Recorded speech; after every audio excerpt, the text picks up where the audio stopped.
Yay. That was good. Oh, man. Neil Rogers, weekdays from 10 to 2 on 560 QAM.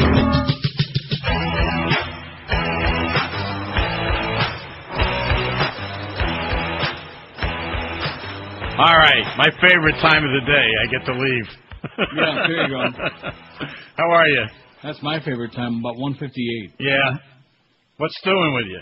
Do you know that on September 21st, 1970, well, you'd probably know this, the first Monday Night Football game, the Jets lost to the Browns 31-21. And the same score. The same score they lost to the Patriots on the last Monday Night Football. How do you like that? Talk about lightning striking twice in the same place. Yeah.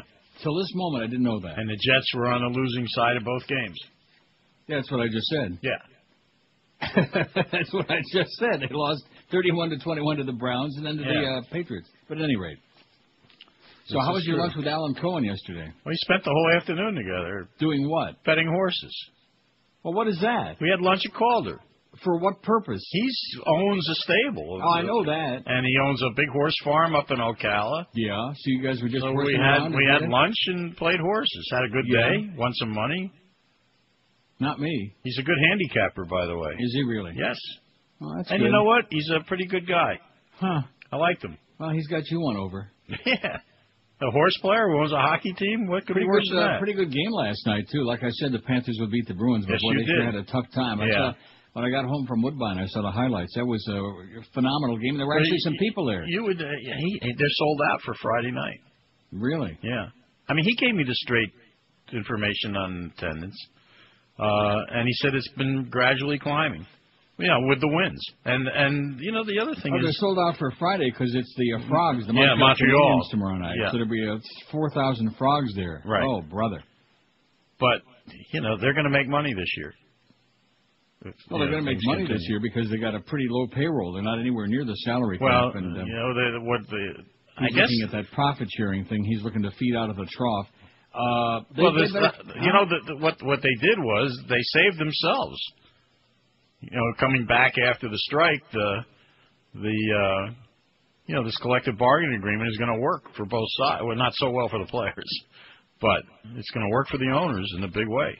Well, they're already saying that the league is going to make money and the cap is going to go up next year to 45 or 46 million, something like that. So they're already, and of course that again is going to tilt right back to where it was before and favor the big market teams like Philly and Toronto, etc. Yeah, he was saying the way things are right now that the league can be very competitive. Yeah. Of course it could. Look at Carolina's kicking ass in the division. Who would have ever expected that? They're happy. They're playing better.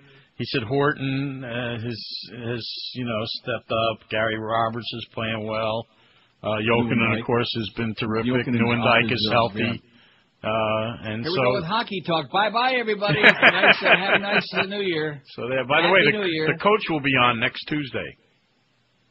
Jacques Martin? Yes. Oh, in other words, what do you mean he'll be on next Tuesday? Well, we have Mike Keenan usually every other Tuesday. Right. But Keenan is going to be in Vancouver, so... We will have the coach next Tuesday. That frog Jack Martin on. Well, that's good. Ask him how he lost all those playoff games in Ottawa with such a superior team. I'll say we have a question from Neil in Toronto. Yeah. How come you choked in Ottawa every year, Jacques?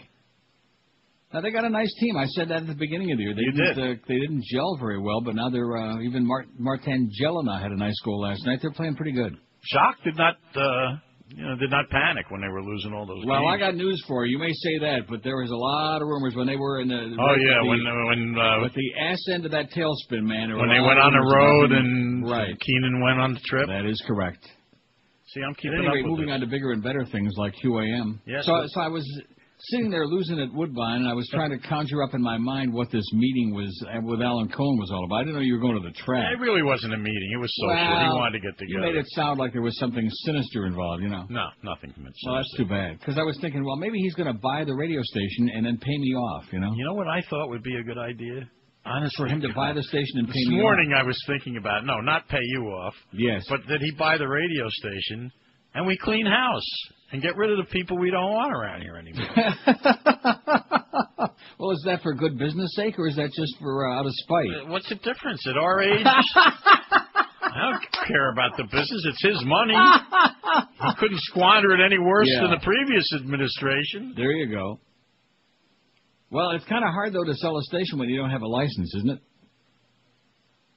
Well, that is a little bit of a technicality. What happens if you don't have a license? You get stopped? Like driving a car without a license? Yeah, exactly. It's kind of hard to sell something that you don't have, because when you sell a radio station, you're selling the broadcast license. Well, you're selling a license is your asset. Our license is in limbo. It's still doing the limbo rock. And like anything else, you can't get a straight answer about anything. So as each day goes by, before I go on the air, various and sundry people come in, and the rumor is that everybody in the building is like walking on eggshells because nobody's got any clue what's going on, including Clarence, who's as clueless as ever. And nobody has a clue, which is so classless, man. It's so typical of this business, you know? We're all just a bunch of peons. Never mind that. You know what? I think this guy and I think that we can be friendly enough that I can coerce him into doing this. Who do you want to get rid of? In other words, you're going to get Alan Cohen to buy the radio station? Yeah, and we'll make a list. Now, tell me that didn't come up in a conversation yesterday. About him buying a radio station? Yeah. No. Oh. We talked about you a little bit. Oh, boy. I bet he's a big fan of mine. You know what? Not. What? You know what? He's got the right attitude. Well, what is that? It's a radio show. Yeah, and? Doesn't bother him. What doesn't bother him? That I ripped him an ass? Yeah. Because he thinks he knows something? See, this year he finally left it up to the hockey people, and they brought in some good players, and they got a good balance of veterans and young players. Yeah, you know what? He acknowledges that he's been learning as he's gone along. Yeah. You would like this guy. I'm not kidding you. Okay. Hey, if he's got a lot of money, I'd like him a lot. Yeah, exactly. So what did he say about me? I'm curious now that you brought that up. He heard you when you were ripping him. Yeah, and? Yeah. You know what? He's got the right approach to it. It's like some people, when you rip them, they go over the top, you know, and they start taking it out on other people. You mean like Wayne? No. Yes. Oh, now see, how long did that take? He was the furthest thing he's not even on today. Yes. And you're hoping that trend continues. So in other words, I don't know about what you really the trend. want me to say is let's get Alan Cohen to buy the stations. First of all, Mo's contract expires in March. Now, this is already the end of the year is over. This is my last show of the year today. Are you on tomorrow? Yeah. Oh, well, Happy New Year. I got the worst contract in the place. But I'm off Monday. I'm taking Monday Well, I'm off Monday, too, so I'll see you Tuesday. But at any rate, so it's my last show of the year. Happy New Year to you, too. Yeah, and so other than Mo, who else would you like to blow out, since we're mentioning names now? Well... Sales. How about Curtis Raymond Burr? That would be long before I'd worry about Mo. I'd get his ass out. We need a sales manager, man. Curtis Raymond Burr? You mean Old Ironside? Stiffy, yeah. That situation back there. I can't. You know what? Our Raymond Burr is Iron Head. Let me give you an example. Now I noticed I was listening one morning, and you had for Christmas Vermont Teddy Bear. Yes. Okay, you had a couple of spots for them. You know how many years I've been doing that spot for Easter and Christmas and whatever? Me too. They weren't ever on this show. They weren't on your show? Huh? I mean this last time before Christmas. They were never on this year. I don't get that. No, I don't either. Everything is falling through the cracks because the left hand back there hasn't got any idea what the right hand is doing. People keep leaving and flying out the door. Nobody's got it. And everything just gets dropped. Everything just falls through the cracks. And they're running around back there talking crap like, oh, well, our rates are too high and we don't get response for client, all this other crap. Well, anybody that's got attitude, that attitude doesn't belong in the building. Right. And that's the kind of losers we're hiring off the street. It's really sad. It's a lot of new people back there. Yeah. Every time you turn around, every time I would come down our there, sales staff turns over more than the cast of the strip club. Every time I would come down and do a few shows there, they would march in at least one or two people. Oh, I want you to meet Billy. We want you to meet so and so. This one and that one. And who the hell are these people? And what do they know about any of us or this radio station? And the answer is zilch, absolutely zilch. Well, we have 2-minute breaks now. Oh, I got all threes today, I think. I got a lot of good. Thank God for those trade-outs. Well, you got higher numbers. You should have more than 2-minute breaks. Yeah, sure. I got higher trade-out numbers. Somebody must have a lot of Rolex watches laying around, I'll tell you that. My God. That thing must run 45 times a show. Oh, you got the Rolex watches? No, I don't have the watches. I just have the spots. Oh. I actually have 2 4-minute breaks today. Let's hear it. All right, for that fantastic sales. And then Fat Boy refuses to get me copy. And then the story there is something's going on with his family. They're all exploding from fat or something like that. I don't know what's going on there. So they've all got excuses, but there's nobody around. If I would have known this, I'd have just said, okay, after I come back from Amsterdam, I'll just recuperate for a week and take the whole week off. Yeah, we're really not broadcasting this week. We're just faking it. We have an empty parking lot downstairs. That's what I heard. Even Clarence said. He said this place is a ghost town. I would never have had the beef with Luann if the parking lot was in the shape it's in. Yeah, she probably would still be there. You know something? I don't want to lay it on your fat shoulders, mister, but she would probably still be there if it wasn't for all the grief and angst that you caused lovely Screw Ann, that bitch. I'm proud of it. Well, I mean, everything you said was true, but you could have said it nicely. You bitch, you miserable slut, stuff like that, in a very nice tone, Yeah, exactly. Instead of flying off the handle and getting all emotional and getting your blood pressure up, not good for you. I know. Yesterday I was in Aventura trying to get off Aventura Boulevard. They had two cops screwing it up there. And I heard some guy yell. I had the window open because it was cool. Mm-hmm. I heard some guy yell something, and the cop yells back at him, "Cool your temper, or you'll be going with me." And I'm thinking, going where? It's gridlock. You can't get out of there. Yeah. I was tempted to say that to the cop, but I thought, I don't want to get suspended again. Exactly. Being arrested. Suspended a sentence. Yeah. On the outside. Exactly. All right, so Alan Cohen is going to buy QAM. Let's start that rumor going. Let's get Joel Feinberg all upset. He could afford it, I'll say that. See, I can't see. I mean, this is just me guessing. We might as well conjecture. Nobody can criticize any of us for conjecturing because nobody's telling us anything. So all we can do is sit around and guess what's going on. But the fact that long-time, old established people like Ray Perry is out the door already, and certain other people are being demoted and pushed one step toward the door. That should tell you right there that the old regime is over with. So that whole business with Frank Sinatra and My Way, that was just his classless way of saying goodbye without thanking anybody. These are corporate decisions, you can tell. These are corporate decisions. Well, that's what I'm saying. He's gone. So. And not voluntarily either, in spite of what. It'll be like Don Shula again. There will be a memo that will come out that say, Greg Reed is, we're very sorry to announce that Greg is leaving our company and to pursue other interests, and we thank Greg for all these years of, that's what's going to happen. It would be great to be able to find, some fish who's got a big bankroll that you could bring in here and buy the place, and then leave it to us to take it over. Based on the Beasley's ineptitude and their insane, their obsession with Greg and all the blunders he's made these last several years, I can't see them being able to operate this place without him. In other words, who are they going to bring in that they're going to have the same trust and confidence? I just don't see it. Yeah, we'll run the joint. Yeah. Now, what kind of cars was he got, a Cadillac? Oh, yeah, that would be my first move. Okay, well, I got my two Corvettes. You can have the Cadillac. I have an Infinity. I'm happy with it. Who gets the Jaguar? You know what? Warren Henry has Jaguars, too. Well, there you go. Good. Get one of those. I can have one of each. Here's the deal, Clarence. It's not personal, it's business, but you're back to being sports flunky, okay? Get hired like a real program director? Yeah. With all due respect. I mean, he's drowning in a sea of incompetence. I mean, he's just over his head. I'll take care of Clarence. I'll make sure he has a job. Yeah, there you go. Maybe I'll put him in sales or something. I told him that yesterday. I said, geez, Clarence, you're going to be good in sales. And then this morning, to make him feel better, I said, you're going to be a great GM. Might as well. He could be a new general manager, just like Howard Premer was PD at KAT. I told you that story. That's the great story. Yeah. Waiting in the hallway to get fired, and the program director quits, and he goes in there, and she says, "Hey, Howard, how would you like to be the program director?" That's a true story. That's a class. Wow. Judith, what the hell was her name? Boy, I wish the hell I could, the senator from Nevada. Yeah, I know who you're talking about. I've been trying to think Sid will tell you. Next time you have lunch with Sid. Yeah, in fact, I asked Sid, and he told me, and I forgot. I should have written it down. Yeah, he'll tell you that story in detail. Of course, it was long after he departed, but it's most amusing. Well, I hope you have a very happy New Year, Sid. Happy New Year to Sid Levin and all the other great people in the business. I can't think of too many of them. Gary Lawrence, Happy New Year, Gary. Who else do we like in the business? Anybody else we know? Everybody else I knew is dead. Or Dick Casper. Did you know Dick Casper? Very well.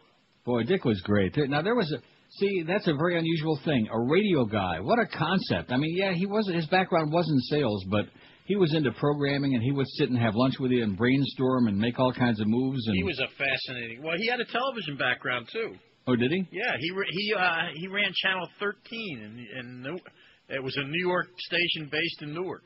He also had a circus background. I don't know if you know that or not. I didn't know that. Yeah. But I ran into, I ran into his widow not too long ago. Yeah. Having breakfast someplace.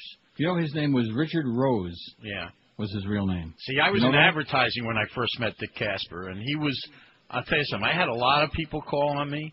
That guy was the best salesperson I've ever dealt with in any media type. Mm-hmm. He was an amazing guy. That was a lot of fun, boy, building that station. That was just, and he let us all be a part of it, you know, as opposed to this paranoid to keep everybody in the dark, everything's a big secret.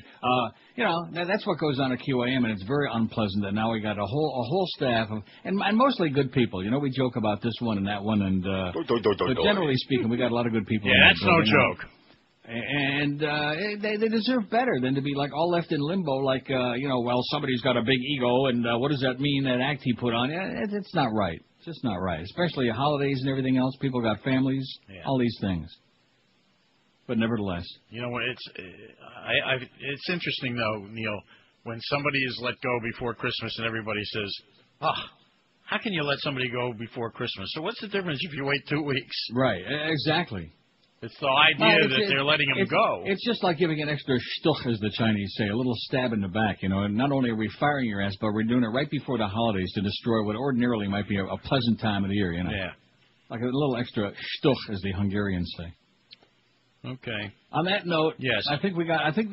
Listen, now that you're bonding with Alan Cohen, tell him that all is forgiven. The Panthers are playing great like I expected they would. This is the way I thought they would play, although Luongo played very poorly. Hey, he invited me to come out and watch a game in the suite. I mean, what could be better than that? You're not going out and watching any hockey games. I will do that. Don't give me that crap. What? I'll take you with me when you're in town. Yeah, sure you will. I will.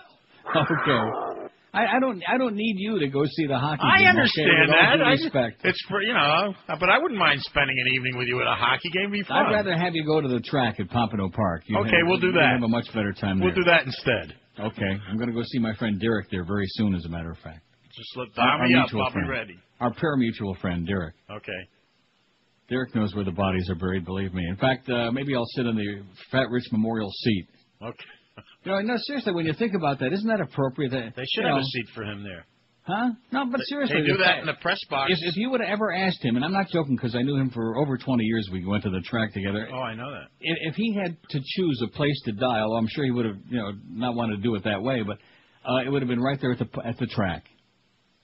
And I think he had the super or something like that. He had the winning ticket in his pocket, and then over on the table face first, and that was it. Yeah. I would prefer a champagne room. Of course, I've had a lot of my horses croak in the stretch, but that's another story. At any rate, have a great New Year. Too. Yeah. It's been fun this year, Neil. And we're still here. How do you like that? Yeah, I got through another one. The fat old Jews are still here at QAM, while the other guys have got their share across the street, talking a lot of crap. We're still kicking ass. All right. See you Tuesday. Best to you. Bye. Well, all right, sports fans. Out anything. With this week's installment of Now See Here. Now see here. Pants are essential to a man's attire. Now, I got all kinds of things in my pants. Martians, dingleberries, who knows what I'll find in there next. You know, many things have been said about my pants. I may not be wearing any now, but that's only cause in a flurry of excitement, I sold them. Who bid more for pants? Fred Moitz or James Coco? Come on. And another thing. Who bid more for hygiene? Summer's Eve or Mr. Whipple? And I think you know the answer to that one. And while I'm on the subject of sports, who did more for the Dolphins' offense? Shlomo Rosenthal or Mr. Kitzel? Let me give you something else to put in your pink pipe to smoke. Who did more for Glade Mist bathroom spray? Jorge Fagadorn Rodriguez or Brian Dennehy? Huh? Come on. You know, you can insert the sound effects here. If Joyce would only die. Wait, where do you think you're going? You can't go nowhere. I'm not... Oh, that's a beautiful thing, isn't it? That's good. So I guess Clarence expects us to play a lot of bits today, so I guess we'll do that. So keep your finger on that yellow button, because you never know what's going to pop up, like that thing with the Hummer Boys yesterday. That was my bad. Yeah, it was your bad. I never realized that there. Well, I banged on it several times in the button too. 10:17 at 560. That's almost time for the second break. You know what? That was a good crossover day. We made up for the previous couple of days when I was in a coma. And that was an excellent crossover, a lot of inside stuff. That's what the audience likes. They like to be made to feel like they're on the inside of the business, you know, getting some real... And, of course, the audience knows exactly as much about what's going on at QM as we do, which is nothing. Zippo. Hey, the truth is, when you dare to compare, you'll see why Ford is still the best-selling brand of vehicles in the U.S., eh? And in South Florida, the only Ford dealer to shop at is Armstrong Ford of Homestead. The holidays are here. Maybe your car was damaged during Wilma, or maybe you just want a new ride. Whatever your story is, now's the time to get on down and see our good friend David Rich, and let David put your ass behind the wheel of a new Armstrong Ford. Because right now at Armstrong Ford Homestead, they have fantastic offers and incentives waiting on you. Get yourself $1,000 cash back or financing as low as 0% on a Ford 500 or Freestyle. Get $5,000 cash back on Explorer Expedition. How about $2,000 cash back on Escape and $2,500 cash back on Focus? Certain restrictions apply. And when you buy a Ford from Armstrong Ford, you'll get their exclusive tires and batteries for life program. Who ever heard of such a deal? But they have it at Armstrong Ford waiting on you right now. Tires and batteries for life. David Rich and the staff will guarantee you the best price, and because Armstrong Ford Homestead is locally owned and operated, you'll get treatment like you only dreamed of before. They'll treat you like family with velvet gloves because they want to make you a customer for life and have you come back again and again. You won't get a better deal on a Ford anywhere. No bait and switch, no phony deal. So do yourself a big favor to save a lot of cash. Call David Rich at 305-247-5112 and tell David you want the Neil deal. Armstrong Ford Homestead, you'll find them at 30725 South Dixie Highway, 20 easy minutes south of the old 836. Check them on the web, armstrongcars.com, and then drive a few miles extra to save thousands and zillions of dollars on the best deals going anywhere at Armstrong Ford of Homestead. This is Neil Rogers. This is 560 QAM. You do not belong in here, you damn crackhead. Go smoke your crack, please. This is an ABC News special report. Let's go to President Bush. He's in Asia addressing the Chinese president. And is in this nation's interest. Of unlike seasonal Bukar. Is he speaking Chinese? No, or is he stuttering English? It's hard to tell. You send Maximus to Doc. The Chinese is a little rusty, but the Chinese president just called George Mr. Poopy Pants. This has been a presentation of ABC News. Oh, yeah, but where's the religious sermon at the end? Anyway, you know, you're speaking of religious sermons, your fat-ass governor, who was so obsessed with Terry and her... Cute! Which was one of the very big stories of the year.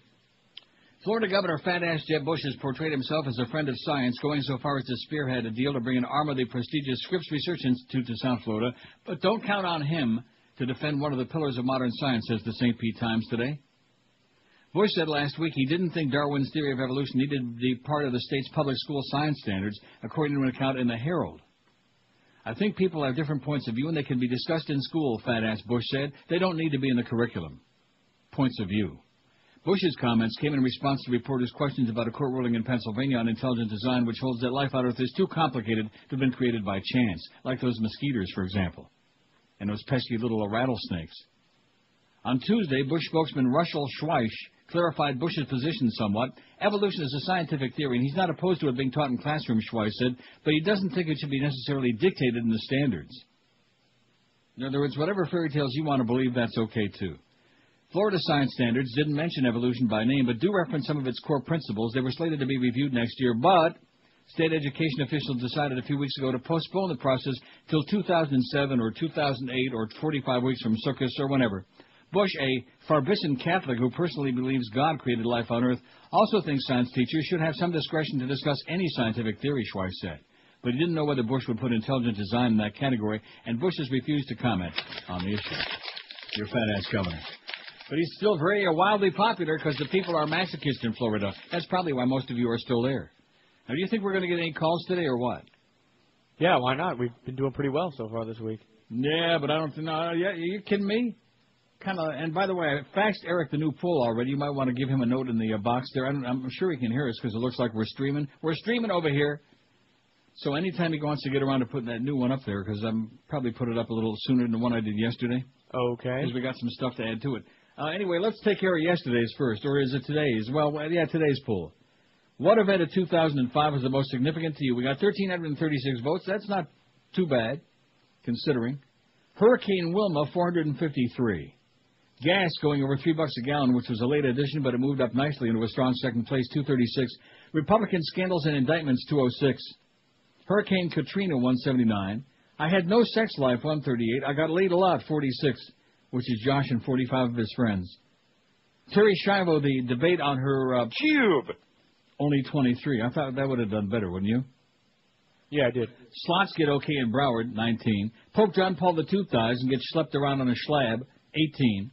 John Roberts appointed to the Supreme Court, 13. And the Iraqi election's only 5, you see? Nobody cares about Iraq. In fact, we had no business caring about Iraq in the first place. You know, let them lose their souls.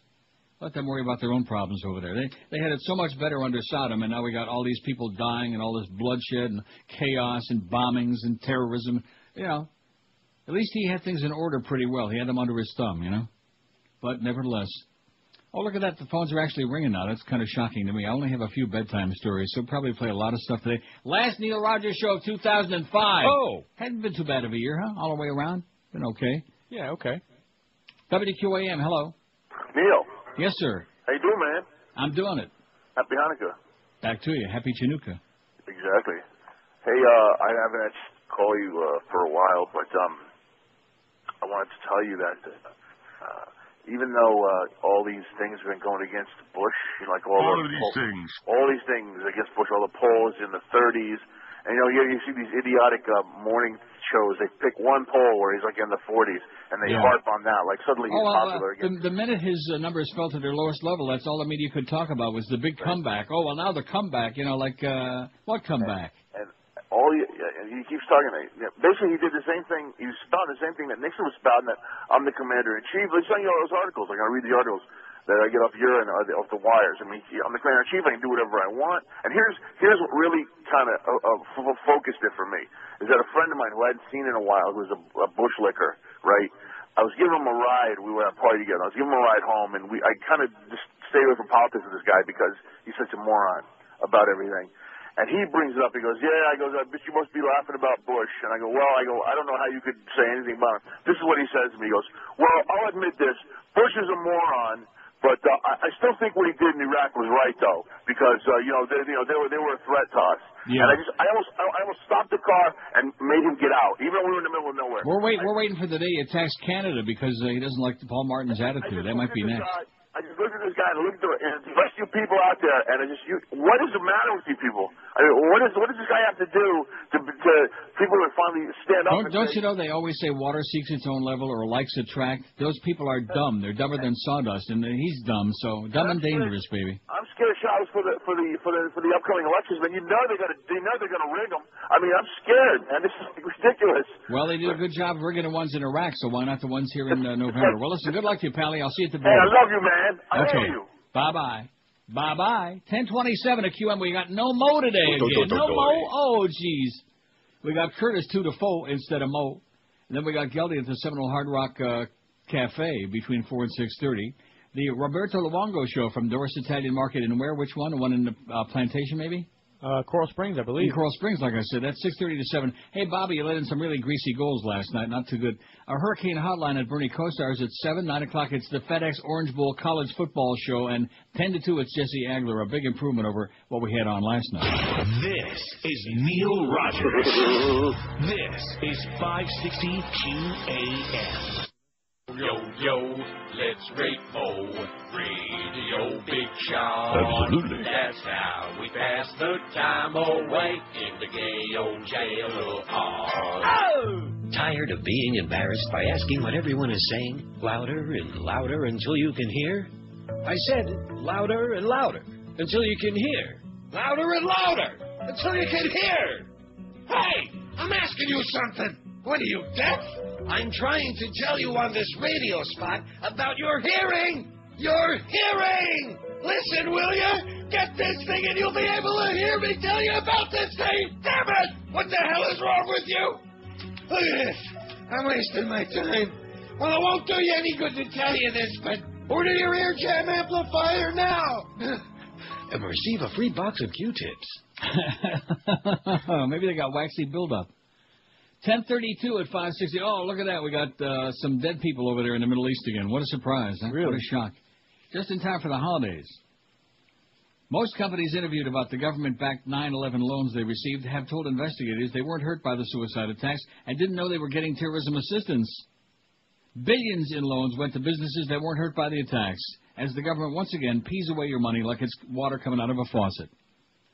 The Small Business Administration's Inspector General also reported yesterday that lenders who doled out billions of dollars in such loans failed 85% of the time to document that recipients were actually hurt by the terror attacks and therefore eligible for the federal aid. Oh, here, you want some money? Here you go.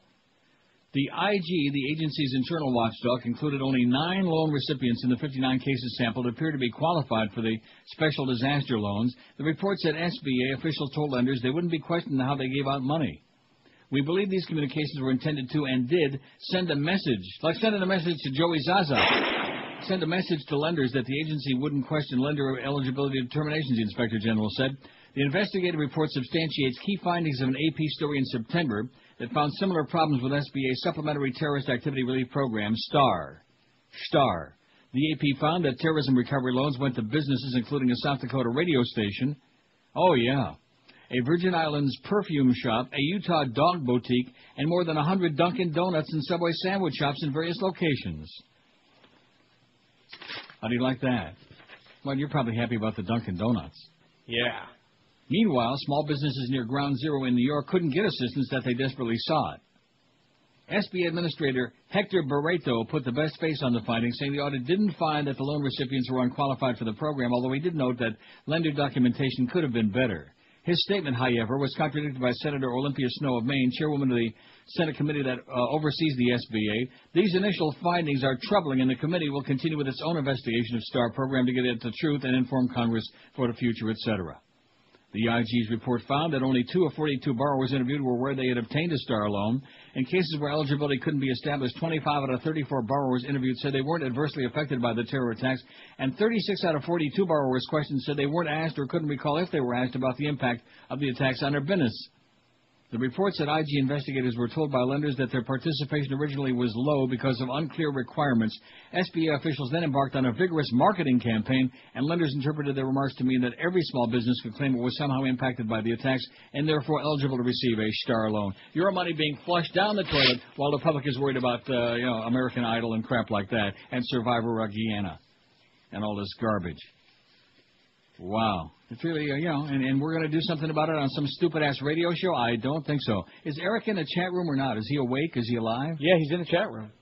Because I don't see... I told him to do, to post it on the poll switch. He said he was having connection problems. So, connection problems with what? With life? Computer. Computer. He's having connection problems with a computer? Oh, no, he's already got it up there. See, just as I said that, every time you try to make him look bad, he shows you up. Well, what do you... What? It's not me. I love Eric. Eric does a phenomenal job, even though he can be very irritating and annoying, but he's great. And I think it's the computer thing. I think there's this rivalry between computer nerds. That's what it is. That must be it. 567. Come on, let's take a whole bunch of calls. It's the last show of the year for me, man. We got George tomorrow and Monday. Well, we got who was saying it? Was it you? I think you said it the other day, and you're right. It's been more months than we can count since you actually went a whole week on this station with like the pristine regular lineup on here every day. It's just, what's going on here? Yeah. I said actually I don't think you can go an entire 5 days with the actual crew. I mean, this week, not even close. In fact, this week we don't even have one day because Mad Dog's off till the New Year.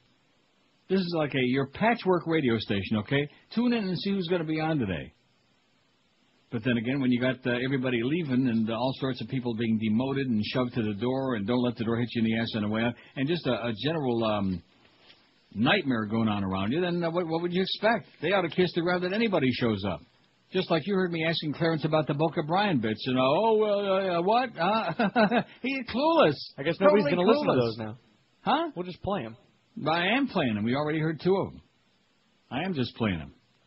But that's another part of his... See, instead of just making up stupid schedules and worrying about ball games and doing basketball and that crap, now he's going to have to actually do a little programming. A little bit. whatever he's capable of, which isn't much. 5670560. It's not personal, Clarence. We like you a lot, and the Jaguar really looks good on you, but, boy, you are way out of your league, sweetheart. Pound 560 on the Verizon and Singular Wireless lines.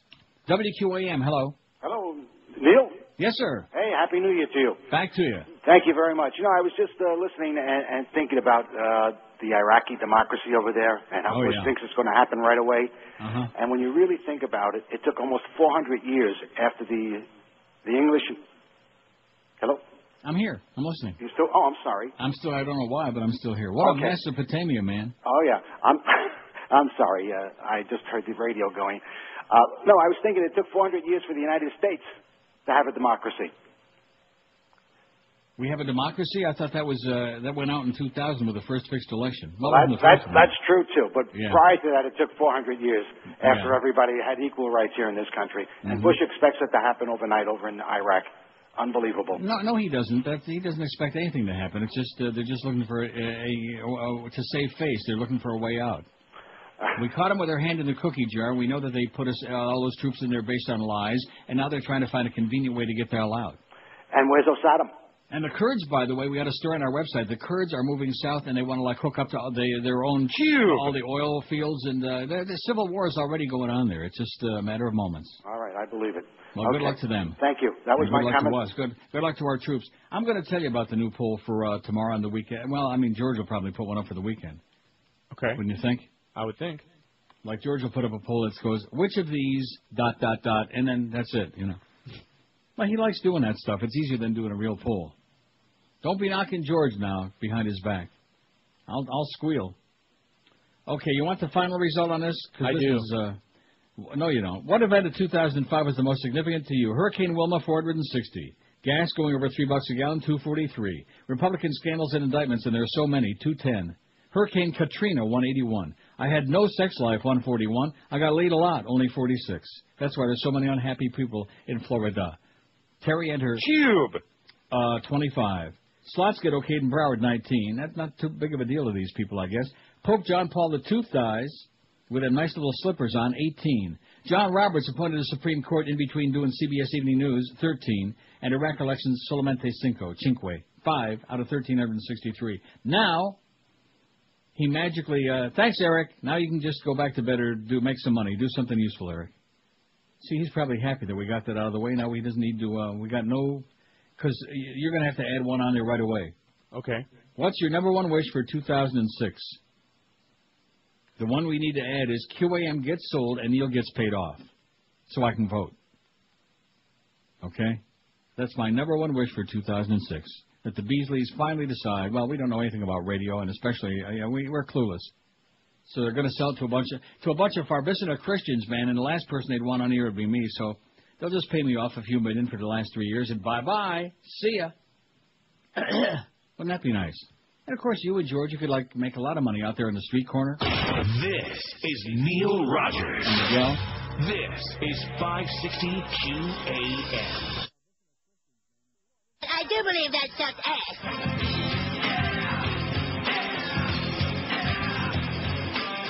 Why do I drink so much? Why will I drink so much, huh? Every New Year's Eve can't resist it, because when the ball comes down, I'll be on the ground hugging the toilet. I can't believe my liver's not diseased, and I can't spell AA. Don't like sobriety, end of the year means a bender. Find a bartender, drinks in a blender. Hope New Year's doesn't end her. I'll blow chunks, I'll blow chunks, I'll blow chunks, I'll blow chunks, I'll blow chunks, I'll blow chunks, I'll blow chunks. I'm pretty sure that I'll be puking, like I ate your mama's cooking. Don't remember eating that. And when did I eat that? And when did I eat that? When did I eat that? I'm pretty sure I'll be puking, like I ate your mama's cooking. Don't remember eating that. And when did I eat that? And what the hell is that? Oh my God! In other words, New Year's coming. I think that's what he's trying to say. 10:44 at QAM. Happy New Year. Or not, as the case may be. Some people are like, I'll be happy when the whole thing is over, I'm so tired of this time of the year. I don't want to sound like the Grinch or Scrooge or like that. It's just a pain in the ass. 29 votes on the new pool. That's not too exciting. What's your number one wish for 2006? Here's what we have so far. We can add lots more to it depending on what you wish for. Impeach George W. Bush, 10. What a surprise that's leading, isn't it? Yeah. Win the lotto, 7. To have lots of sex, 5. QM gets sold and Neil gets paid off, 2. Oh, yeah. Thank you so much, whoever else voted for that. Good health, 2. Of course, whoever else voted for that probably wants me off the air, but that's okay. Thank you anyway. Democrats sweep elections, 2. Peace on Earth, 1. Get a divorce, get a better job, all our troops come home, none. None for all our troops come home? Wow, that's pathetic, you know? That's tragic. 0 for all our troops come home? Well, we don't know who any of them are, so, let them die. They enlisted anyway, like that bitch they called a couple of days ago. She was really special, you know? Oh, wasn't she? I got a special place in hell for that slut, that old bitch. Well, Cindy Sheehan, she's making a big deal, but her son enlisted. Yeah, therefore he deserved to be sent over there to be a human fodder, for your fodder, to be a human sacrifice. Speaking of that, speaking of dead people or those who are very close, Dick Clark, who suffered a stroke last December, suffered 2 actually, but they're trying to keep the second one a secret, a massive one. Last December, won't be in a wheelchair when he appears on ABC's New Year's Rockin' Eve, says co-host Ryan Seacrest. It'll be 76-year-old Clark's first TV appearance since his stroke, which forced him to bow out of last year's show. I'm not a doctor, and I'm not his wife, so I don't see him on a daily basis, but he will not be in a wheelchair on the telecast, Seacrest told AP Radio in a recent interview. Seacrest will make his debut as a co-host of New Year's Eve special, said Clark has gotten better and better each day. I don't think he's 100%. Maybe he's... About 30, man. Yeah. But I think he's better than he was last week and better than he was 6 months ago. As for Clark's voice, Seacrest said, it's not exactly as it probably sounded when he was his healthiest and before the stroke, but it definitely sounds like Dick.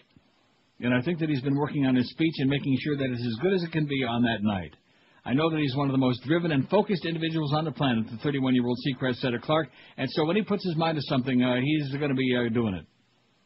Seacrest and Clark will appear from New York. The ball will drop, and co-host Hillary Duff will anchor and perform at the Hollywood segment of the show. Aren't you excited about that? Oh, Hillary Duff's yeah. going to be out there in L.A. watching the balls drop. And it probably won't be the first time. That is really something. 5670560. What's your number one wish for 2006? Got a whole bunch of things we can probably put on there. Maybe we'll actually get a couple. WQAM, hello. Hello. Yes, sir. Hi. How are you doing? Pretty good. Excellent. I've got 2 things for the poll. Okay. One is obviously a long and healthy life for you. And number 2, to get Rick and Suds back on the air. How about that? Okay. All right. Thank you so much. Don't hold your My breath, but pleasure. I'll put it on there. Thank you. Okay, thanks. Bye. Get Rick and Suds back on the air. You got it? Got it. Or is that Suds and Rick? Let's put Suds and Rick. Put whatever you want on there, okay? It's, December 29th, last show of the year. Put whatever the hell you want. We like Suds a lot on this show. Rick, 567. By the way, how's that? How are the stock futures doing, Rick? How's fair value today? Pound 560 on the Verizon Singular Wireless line. WQAM, hello. QAM. Yeah, I'd like to talk to Neil. Speaking. Neil, like the last caller just said, I wish you a long and healthy life. And my wish for the 2006 is for Pink Floyd to reunite and make a world tour. Okay. Have a good one. And you too. For Pink Floyd to reunite, there's a guy that's really got his priorities in the right pecking order, wouldn't you think? Sounds like Pink Floyd reunites and goes on a world tour, however you want to phrase it. I'll leave it in your delicate hands. 567-0560, pound 560. Don't forget Curtis for the Mo Man at 2 this afternoon. There's a nice change of pace for you. WQAM, hello. Hey, Ned Valley. Yes, sir. How about for 06? First of all, healthy and happy New Year to you. Same to you. And let's try, how about impeaching the Bush in 06? That's leading the poll. That's number 1 with a bullet. All right, let's go for that, all right? Okay, thank you. I just, on second thought, I just dumped myself. That probably wasn't a good response. Like I said, it's number 1 on the poll already. You have to be very nervous about things like that. You know what I'm saying? Is that right? Yeah, oh, yeah. Unless you want some visitors at your door there, which I don't think you're really interested in. 20 for impeach George W. Bush. Win the lotto, 15. Lotto, some schmuck here won almost 16 million cash last night. It wasn't me. It was me. I wouldn't be here right now. I'll tell you that. I won $10. That's all. Going for 16 million, I got like $10. Not too good. No. But one of these days, when you least expect it. See, that's when it is. When you're expecting to win something big, it doesn't happen. Like that old bag that won the $3.2 million at Casino Niagara 2 days ago. That's ridiculous. Well, what do you mean it's ridiculous? She won $3.2 million. On one slot pull. Machine. What? On a slot machine. On a slot machine. It's a progressive jackpot, baby. It's the mega bucks. Why do you think they call it mega bucks? The big bucks, baby. $3.2 million. And that's cash. No tax, no annuity, no BS. When you win something here, they just hand you a check, and that's it, the full amount. Tax-free. As opposed to that Florida lottery, which is the most stupid. That goes to show you what a hypocrite your fat-ass governor and the legislature are. They're running the biggest scam in the history of the human race, the lotto. Well, if you win, you can either take it in one lump sum, which is much less than the announced prize, or in an annuity, 20 years, Well, I guess depending on the amount down here, not everything is taxed, because when my buddy won that $10,000, they just wrote him a check for $10,000 and they gave him a room. I hate to break the news to you, but he's got to declare that. Any gambling winnings on your income tax, you just don't give your buddy's name on the air, but... I won't. You have to declare that.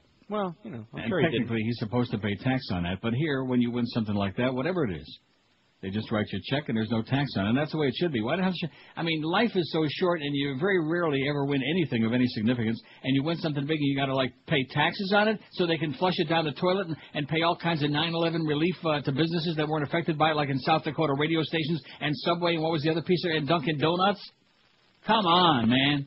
It's a lot of coffee there. Taking all of our money, just squeezing the blood out of us. We're like a human sponge. They just squeeze the damn lifeblood out of us so they can pee away our money right down the old turlet. And I'm talking about, it's not a political thing, it's both parties. They're all a bunch of crooks. They're all having a big party at your expense.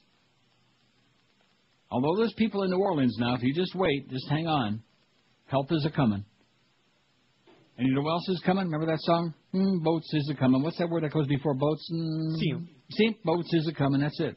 See, I finally gave you a chance because Raymond isn't advertising shrimp in the Emerald Coast spot for a while now, so you got to keep the word, keep it polished up. Yeah. Polish up your... See you. 5670560, pound 560, Verizon Singular Wireless Lines, your number one wish for 2006. WQAM, hello. Hey, Neil, how you doing? Happy Pretty New good, Year. Pally. Hallelujah to you about that money getting stuffed down the Dunkin' Donuts. Dunkin' Donuts is owned by the terrorists. Don't you get it? Bush feeds it to the terrorists, so they make more bombs. They can bomb us again. Okay, great. 5670560, pound 560 on the Verizon and Singular. Didn't you know? What? No, I didn't know, and neither does anybody else because I hit the button. Oh. I'm just not putting that kind of crap on. We just don't. Now that it's the last day of the year, do we need any grief, any fallout from that? Because you know what? Did you hear what they said about whoever, anybody who's doing business anywhere. We love everybody who's in business, retail, wholesale, whatever. WQAM, hello.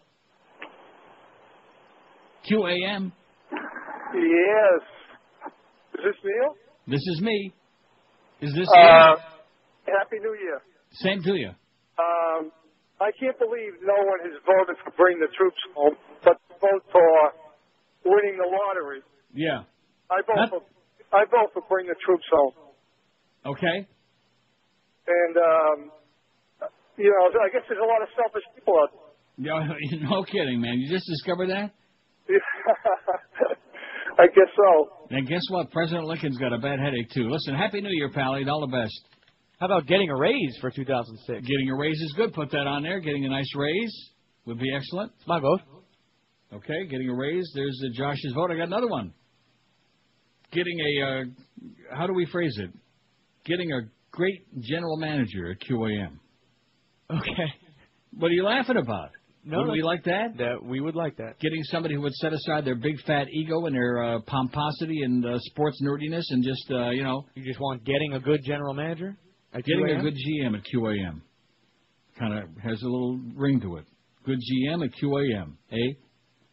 98 votes. What's your number one wish for the year? Impeach George W. Bush has got, look at how many votes. About 30, man. I think it's a Dunkin' Donuts thing.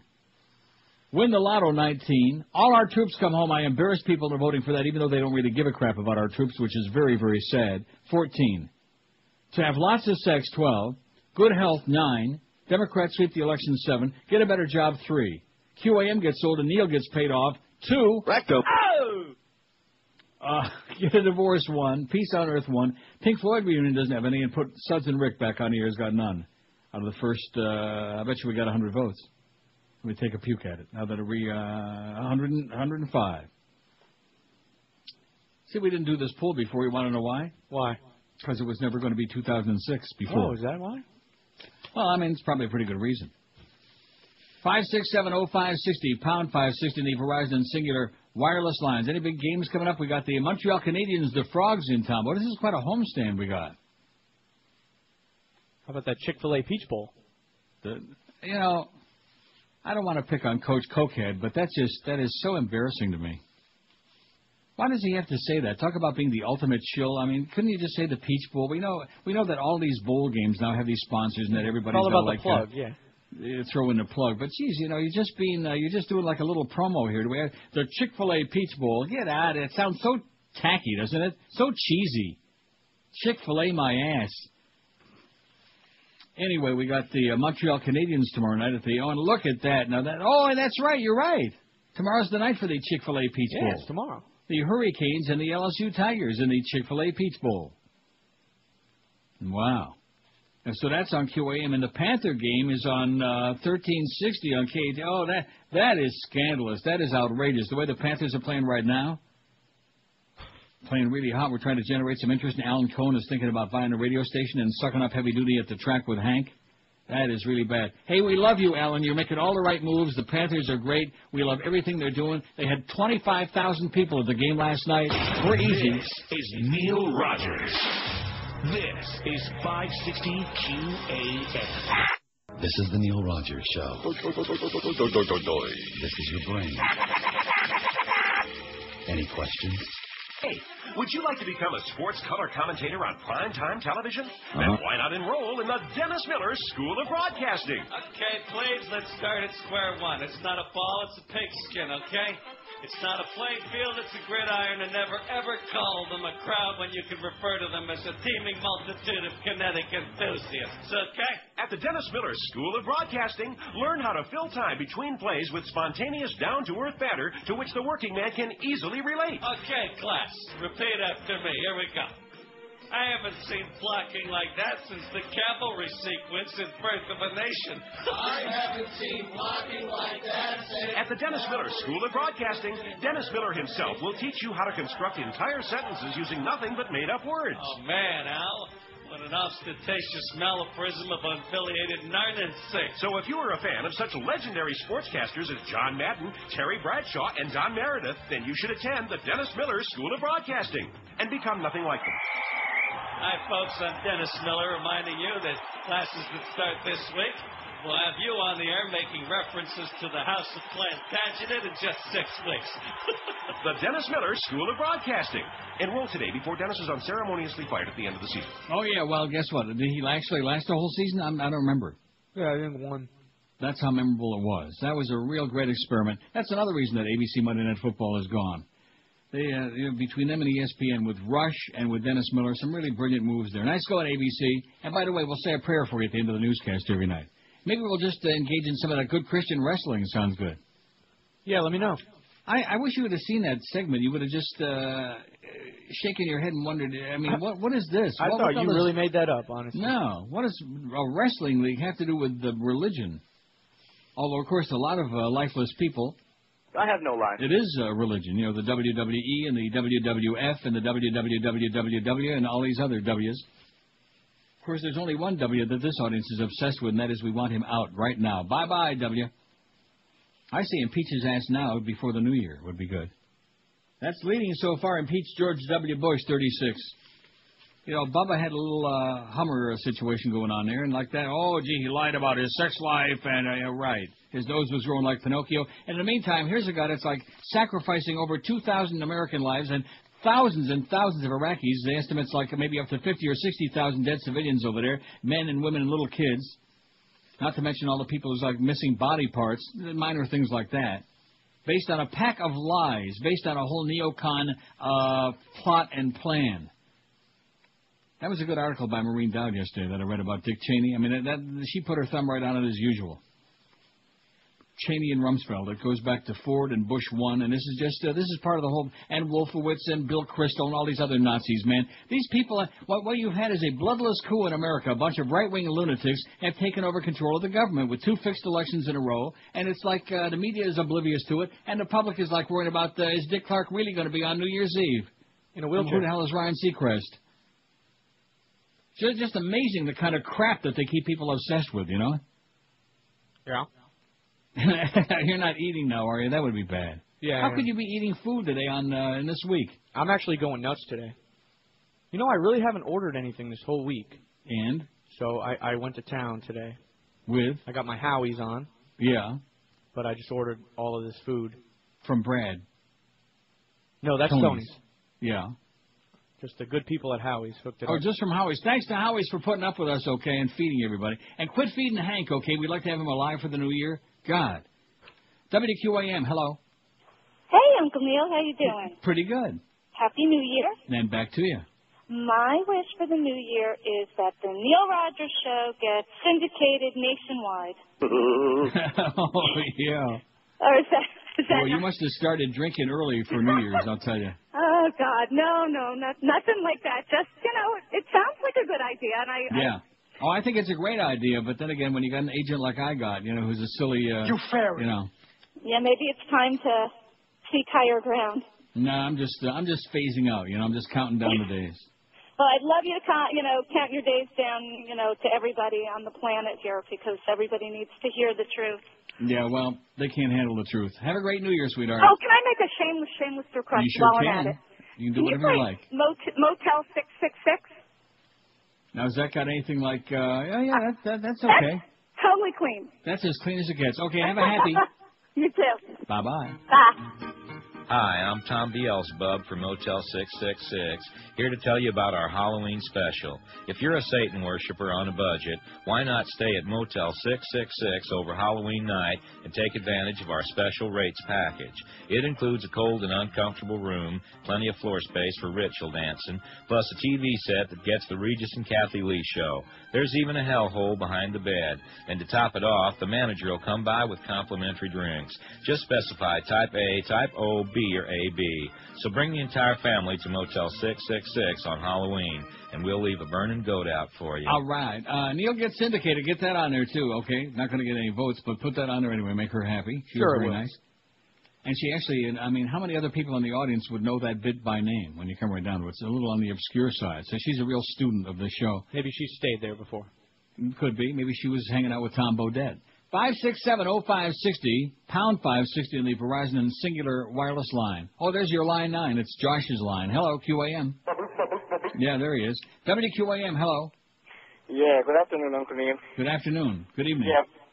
For today's poll, I'm just wondering if for next year my wish was that one of the local teams go undefeated, maybe the Dolphins. Yeah. And I was trying to get you the other day for the other poll because David Spade, I think, would give Paris Hilton a run. David Spade? Yeah. Okay. What's in your wallet? I don't think David Spade is on What's in Your Wallet.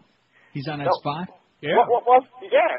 Oh, I didn't realize that was David Spade. Which one is David Spade? The one who's not funny. Yeah. Oh. Oh, that's right. Yeah. Okay, thanks, Pally. A shameless request? Yes. You remember that old Mobit with around the Larry? No, we can't play that. Good luck to you, Pally. No chance. Oh, yeah. Yeah.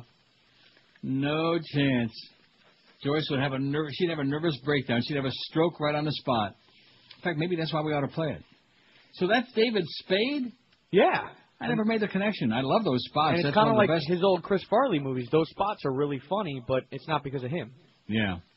That's one of the best ad campaigns I've ever seen in my life. In fact, I enjoy when it's the only time I ever enjoy when a commercial break comes on during a show. I totally agree. What's in your wallet? Yeah, there's a new one now where the guy is on like a sled, Christmas sled, and he goes flying with a reindeer through. It's a beautiful thing. Yes. 567-0560. Well, let's put David Spade on yesterday's poll. What do you say? Oh, too late. Sorry. Or we just put him on some future poll. Whatever poll George does tomorrow, tell him to put David Spade on it. Okay. WQAM, hello. QAM. Oh, yeah, I'm trying to reach Neil. You're speaking to him. No way. No way? Well, okay. This is somebody else. This is person. Oh, no. This is great. It is great. Listen, I just wanted to thank you for all the years of enjoying your show, and I wanted to add something to the poll if possible. You bet. I'd like to see in the 2006 Jerry Falwell and Pat Robertson caught double teaming and smoking crack with a transvestite prostitute in New Orleans. All right. Okay, thanks, Pally. All right. We'll work on it. Maybe Jim Baker can hook him up. Okay, I don't think there's a way for us to put that on there, but, you know. Good we get the drift. 5, 6, 7. Let's see. How about for the other guy that called before? How about a South Florida championship? A South Florida sports championship. Okay. Does that work for us? Boy, you're sure picking out, man. What do you got there? Oh, man, I went nuts today. I got. Well, why is that? Because I don't know. I just felt like it. I had a nice Woodbine day yesterday. It was an expensive diet. I mean, I lost a few bucks. Not a major disaster, but not too good. I got to eat enough to keep me full till Bernie Kosar Steakhouse tonight. Because I'm going to tell you. Oh, you get to go to that? Well, they asked me to today, so I said yes. And so you get a free meal over there. Now maybe what's his name will be there. Maybe Brett from New York will be there hogging up some free food too. Hogging Daz, hogging this and that and Daz. What a schmuck. Goes in there and he starts throwing his weight around. I want the steak and I want all the accoutrements and I want this and that. He doesn't even have anything to do with the account. Got to go in there and suck up a bunch of freebies because he thinks he's a big shot because he's on our sales staff. Oh my God! There are more by far. There are more prestigious people at Camilla's house having lunch today than in our sales staff. Believe you me. It's going to be really interesting. I know I keep bellyaching about it, and it's none of my business because I'm not there anyway, but it just grinds my fat, old, grizzled ass that there's just nothing going on in there. It's like the whole place is doing the limbo rock. And we got no idea who the manager is, who the operations manager is, if there is one. We got no idea who the sports liaison guy is, if there's going to be one. Clarence has got no idea which side is up, but he does like his Jaguar, even though he says Screw-Ann left a distinct aroma in it. I don't know what he meant by that. He said it's an aroma that could put you in a coma. I'm not sure what he was talking about, but I think I got some idea. I'm getting the drift. But it's just, there's nothing, people think and Hank, saying the same thing. We're not just making this up. Nobody's got any clue what the hell the new year holds at QAM because we're like orphans now. We're like stepchillins. Nothing worse than being a stepchillin. Nope. WQAM, hello. QAM, hello. Who's your favorite caller of the year? Not you. QAM, hello. Happy New Year, Neil. Back to you. I have one for the poll. Yes. Getting rid of Joyce and getting a real attorney for your station. Okay, that sounds good. Joyce gets fired. That sounds good to me. Joyce gets canned at Beasley. Got it? Bye-bye, Joyce. Don't let the door hit you in the ass on the way out. Oh, well, we better speak nice about Joyce because she's corporate legal, You bitch, you slut, you whore. Yeah, totally. I put her in the same category with Clarence, although personally we like Clarence, see? But I put her in the same category professionally. Way over her head, no experience, no background. She's drowning in a sea of incompetence. Can't play the fart sounds, can't say this, can't... And we reached the point where we finally stopped asking our middle-level management types to ask her, because no matter what, though, we would ask her, can we do this? No. No. Can we say that? No, whatever it is. How about hello and goodbye? What do you think? No. It's all offensive. Everything is offensive to that bitch, okay? In fact, she probably hangs out with Donna Shalala. She probably had her fine finger in that whole deal with that billboard campaign. We got balls. Oh, well, the University of Miami doesn't want to be associated. Yeah, the uppity University of Miami with all its long history of slime balls and criminals, man. Oh, give me a break. What a joke. You can drive all over this town, and the Fan has got all these billboards everywhere. We got balls, the Fan, whatever the hell their frequency is. It's just, every sports station in America's got that. But not QAM, not with the, we had, actually, I'll give credit to Greg for that. That was the one thing we did. We kept the billboards up. We just took the hurricane logo off of it. Because Donna Shalala was so offended. Hey, Donna. You fairy. You're pathetic, honey. This is Neil Rogers. This is 560 QAM. It's a bitch. This is the CBS Evening News, with Dan Rather reporting from CBS News headquarters in New York. Good evening. This is Dan Rather reporting. In shocking news today, this reporter has just confirmed that President George W. Bush is a raging pothead. A ganja-smoking, reefer-mad stoner. No, really, we didn't make it up this time. According to recently released tape recordings made several years ago, President Bush is clearly indicating that he may have tried marijuana at some time in the past. This startling revelation may explain his slurred speech, questionable intelligence, and disappearance from National Guard duty during the Vietnam era. No, I just can't let that one go, sorry. Not wanting to say, I told you so, this reporter will take the high road and say only... And that's part of our world. The satisfying, vindictive, I hope you're happy now, you stupid red state bastards part. I'm Dan Rather reporting for CBS News. Get ready for the sorriest CD you've ever heard. Dan Rather's Sorry Duets. I'm sorry. So sorry. Not only does Dan sing a sorry duet with Brenda Lee, he sounds even sorrier with Chicago. I'm sorry. Plus, Dan Rather's Sorry Duets features this sorry sing-along with Ruben Studdard. It's like I missed a shot. It's like I dropped the ball. I'm sorry. Order now, and if you're not completely satisfied, Dan Rather will personally say, I'm sorry. I may be the only one, but I sure as hell miss Dan Rather in CBS Evening News. I'm going to tell you that right now. I realize the ratings sucked and all the other crap, but I watched that for years, CBS, whether it was Walter Cronkite or Danny Boy or whatever. And now we got old fuddy-duddy Bob Schieffer, which I watched once and wouldn't be caught dead watching the game. And I'm stuck with Martian-looking Brian Williams on NBC. And then even got shoved over there a couple of times to ABC to get that that religious sermon there, that little sermonette at the end of the show every night about the Christian videos and the Christian wrestling and the Christian news and the Christian bowel movements and the Christian tchotchkes and the Christian everything. Oh, man, like I said, Goyim gone wild. That's the motto for 2005. It's a miracle the rest of us are still alive. They hit us with 5 shots. And we're still alive. How do you like that? I just love the way he says that in the movie, huh? Yes.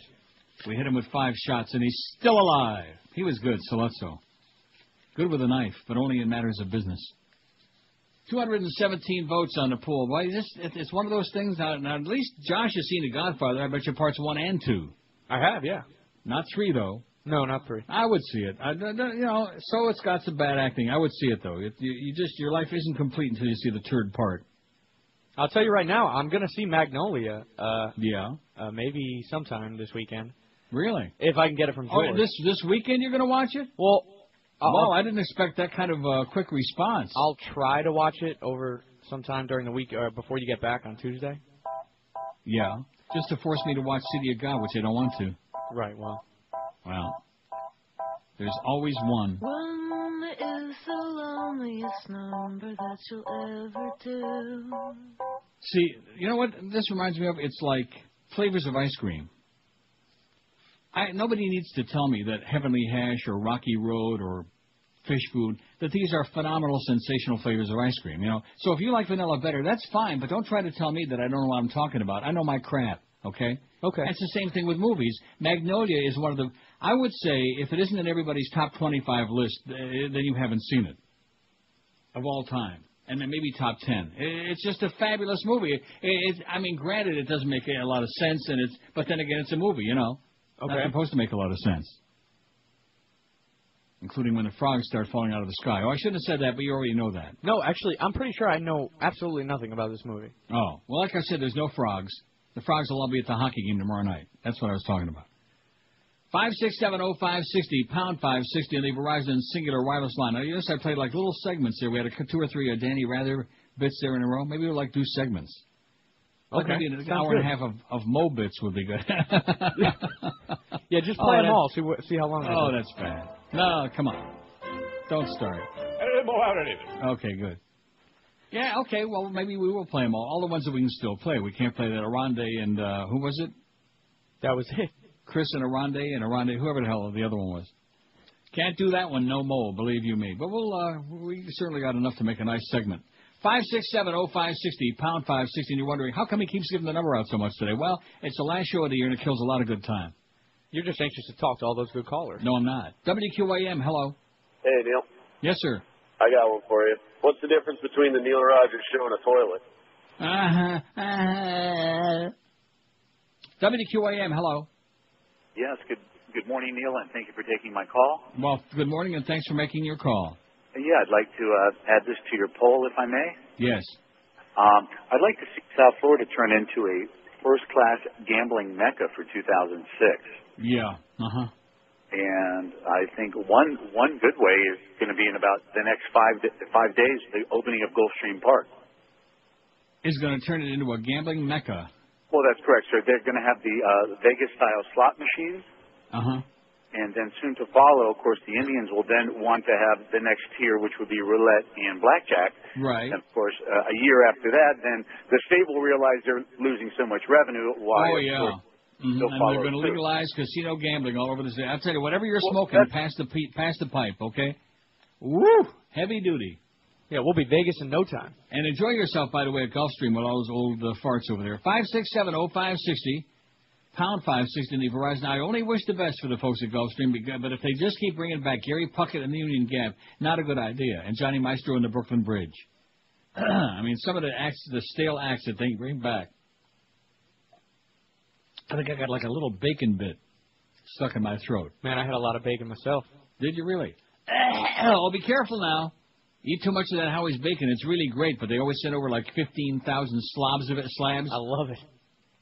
And at one time I ate so much of it, and it was just sliding out, man. I had sliders for like, oh, boy. Speaking of turlet, I was busy. WQAM, hello. That's our best call so far. QAM, hello. Yeah, you know, this is Neil. Yes, sir. Yeah, I was just wondering, I don't know if you had listening to Howard the other day, the Mo-Meister there. He had made a comment. He was calling you Sneal. Well, yeah, guess what? Who cares? Grow up already, will you please? Get a life. Get a freaking life. I'm not interested in talking to overgrown children, okay? Mo said this. Did you? No, I didn't listen to Howard. I didn't listen to anybody else because I don't listen to this radio station or any other one either. How do you like that? I actually have a life. Did you hear what this one said about you? Did you hear what Joey Reynolds said? Did you hear what Dickie Farkle said? See, this is one reason that the calls suck, okay, is because most of the people out there, like, first of all, you got all the talk show groupies like this guy. Did you hear what so-and-so said about Mad Dog? And did you hear what Hank said about Mo? And did you hear what Neil said about Randy? Get a life. Get a freaking life. I have no Get life. a search party. That should be, you know something? That's for the pool. That's a good one. Your number one wish for 2006, I find a life. Oh, God, that should zoom to the top. I find a life. Because I would say about at least 50% of the people we talk to, their motto is... I have no life. WQAM, hello. Speak to Neil Rogers. Speaking. What do you think about Hialeah's new mayor, Cowboy? WQAM, hello. Hey, you seen Brokeback Mountain yet? No, I have not. Have you seen it? Yeah, real story about real cowboy love. Okay, ride 'em, cowboy. Bareback Mountain. Haven't seen that one yet, no. And I bet you he has seen it. And the movie, too. WQAM, hello. Hello? Hello. Yes, I want to speak to Neil. Speaking. Hi, Neil. How are you? Oh, good.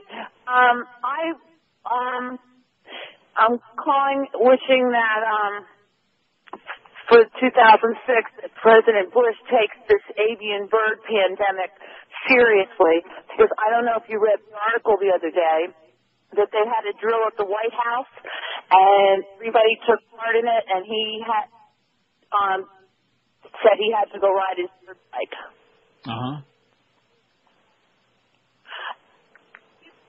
And also, I was wondering if I could make a shameless request. Sure, go ahead. I hope it's better than the other part. Yeah. That you play one of the Eisner bits that you played yesterday. My boyfriend's daughter's in town, and it's hysterical. Please, I'm begging you to play it. I want female listeners that listens every day. One of the 10 we got. Okay, thanks, sweetheart. Have a great New Year. Thanks. Bye. Okay, 26 past 11. It's a little bad phone connection there, but nevertheless, right? A little bit. We just work our way through all of these things, all these glitches. Because glitches can be bitches when you're trying to do a radio show, but nevertheless, it is the QMF and Wade, and we are broadcasting in HD. Is there anybody out there that has a HD receiver? No. But boy, it would sound phenomenal. In fact, I would sound just like Westbrook, Van Voorhees, Walter Cronkite, and Edward R. Murrow all rolled into one if you just only had a nice HD set. This is Neil Rogers. Anybody believe me? No. This is 560 QAM. Darn it, I told you, don't bother me while I'm in here. Hi, sir. Hello? It's Mickey Mouse.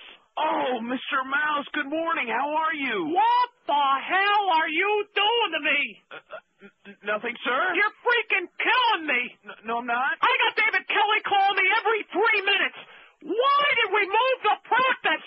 Sir, you told me to move the practice. I didn't tell you any. You must have misunderstood me. No, sir, you said move the practice to Monday. Hey, listen, butt wipe. I'm the boss. I make the decisions. You take the heat. Right. You move the practice. Okay. How we doing with it anyway? Hold on. Right. Remus. Yeah, boss. Shut the hell up. I'm on the phone, Remus. Hi, sir.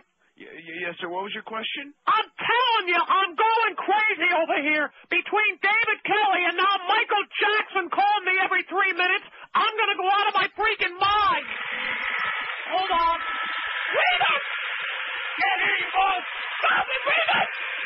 I'm on the floor, boss! Stop on the floor, Remus! Remus! What's this in my hand, Remus? That's your penis, boss. My other hand, Remus! Oh, that's the phone, boss. Right. I can't hear anything, Remus. Stop sawing the floor. Sorry. Hi, sir. Sir, the moves are working out very well. The practice is fourth in its time slot and moving Fourth in its time slot? Christ, are we even beating the WB? Barely. Oh, my God. The Michael Jackson thing was a rating success. Of course. Hold on a second. Remus. Yeah, boss. What the hell are you doing with a harmonica, Remus? Play a little song, boy. Well, don't play it, Remus. I'll jam that thing down your throat. And get that bluebird away from me. Oh, come on, bluebird. I'm allergic. Eisner. Sir, over 25 million people saw Shut up, Eisner. Listen. Yeah. You see me, what I'm doing here? Sir, you're on the phone. I know I'm on the phone. Do you see what I'm doing? Use your imagination for crying out loud. I'm moving my hands up and down, side to side. I'm the puppet master. I say it, you do it. Now Fox is going to air all the stuff that you cut out of the Michael Jackson interview. But sir, you told me to edit out all that stuff to make him look like a freak. Puppet master, me. Idiot. Oh. Remus! Yeah, boss. What the hell are you doing now? Fixing the floor, boss. There's nothing wrong with the floor, Remus. What's this in my ear? That's your penis, boss. My other ear, Remus. Oh, that's the phone, boss. That's the phone, Remus. Get out. Come on, Bluebird. Get out. Eisner? Yes, sir. Killing me. Killing me. I'm sorry, sir. Killing me. Sorry. Killing me softly. Eisner? Mr. Mouse? What the hell are you doing to me? What do you mean, sir? Why am I reading in the paper you're going to put a Disney theme park in Brooklyn? Well, sir, we're just scouting locations. Jesus, I'm scouting CEOs. You are killing me. But sir, look what we've done with New York City, Times Square, 42nd Street. Hang on. Remus! Remus! Turn off the vacuum cleaner, Remus! Get that bluebird out of here! Okay, boss. Eisner. But, sir, look what we've done with Midtown Manhattan. 42nd Street is incredible. You know what? Publicly, I supported that, but you took all the porn away. You're killing me. I'm going through Gaviscon like Pez. We're just scouting areas. Calm down. Listen to me, butt munch. Don't tell me to calm down. We got lucky with Lilo and Stitch, $128 million. Now, you're trying to ruin the whole network. What kind of programming are you running? Hang on a minute. Remus! Yeah, you've got bluebird crap all over your shoulder! Clean yourself up, for heaven's sake! And turn off the vacuum cleaner! Okay, boss. work is fine. Why couldn't you come up with American Idol? Good God, you're still running James Bond movies. They're 60 years old. Why don't you just put Steamboat Willie on and be done with it? At least then I'd make a couple of damn dollars. Well, the movie division's fine. You mentioned Lilo and Stitch, and now we have the new M. Night Shyamalan movie coming out later this summer. I know, signs. What the hell does that mean? Stop sign, yield sign? You gotta start swinging some of these titles past me. Please. Remus. Remus. Can't hear you, boss. I know you can't hear me, Remus. You're still running the vacuum cleaner. Yes, I'm right, boss. I'm running the vacuum. Get out of here, Remus, and take that bluebird with you. All right. Hi, sir. Yes, sir? I'd be very careful the next time I started my car if I were you. What do you mean, sir? I'm about done with you. What? About done. What, sir? I'll put Hannah Storm in your job. But, sir, You're terrible. I'm sorry. Maybe I'll put Remus in there. How'd you like to be president of Disney, Remus? Oh, my. What a wonderful day. Get out of here, you nutbag. Hey, there's a little bonus for you, 2 for the price of 1. How do you like that? All right. According to a new report from Bridge Ratings, whatever the hell that is, I think that's one of those rating systems when you see the numbers you want to go to the nearest bridge and jump.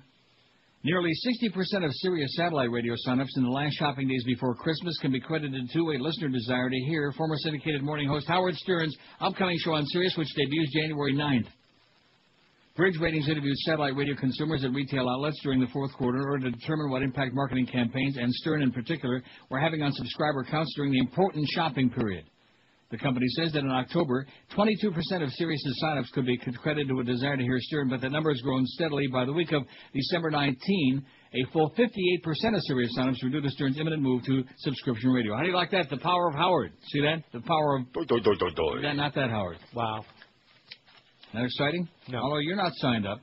No, I'm not. Of course, you didn't listen to Howard when he was on for free, so why the hell would you pay for it? But well, I did. Well, I was in high school. You did listen to it? Oh, no, I'm talking about when he was on our station. Oh, no. I'm not talking about the old Howard Stern show when it was funny and, you would actually go out of your way to listen to it. I'm not talking about those days. No, I didn't listen to it. I'm talking about the last several years. Nope. Lieutenant Joe Scalacci. See, there's a harness driver, Sam Scalacci, who drives at Northfield Park in Cleveland, so I think that's how this guy pronounces his name. Lieutenant Joe Scalacci pulls his unmarked car behind a dumpster and hunkers down, using binoculars to watch a car that a murder suspect is supposed to get into. A gaggle of teenage girls ambles by. It doesn't take long before he is made. The term undercover cops use for somebody recognizing a police officer. One of the girls calls out, "Hey, I know you. You were on the first 48. It happens all the time to Scalacci, who on this night is in uniform, trying to be inconspicuous, but not bothering with trying to be invisible. He just can't do it no mo. No mo.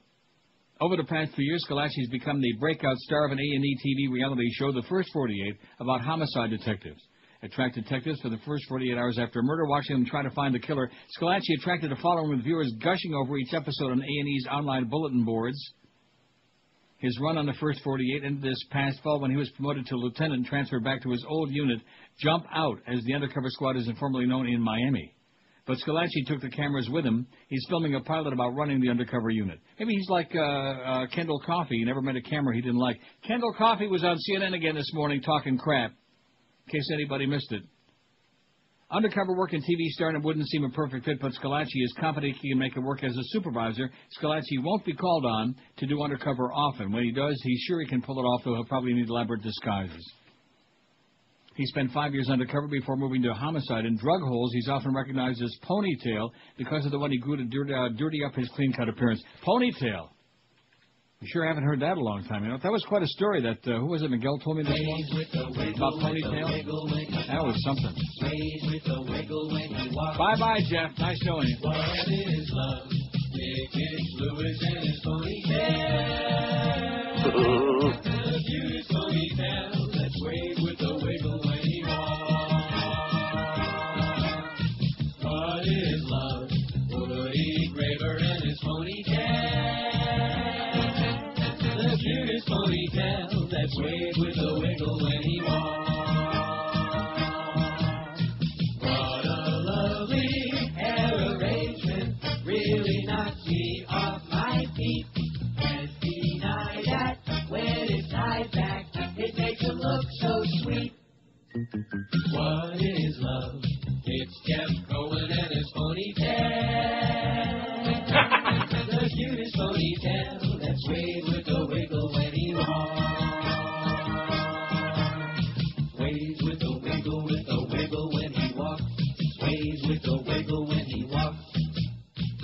waves with a wiggle, with a wiggle.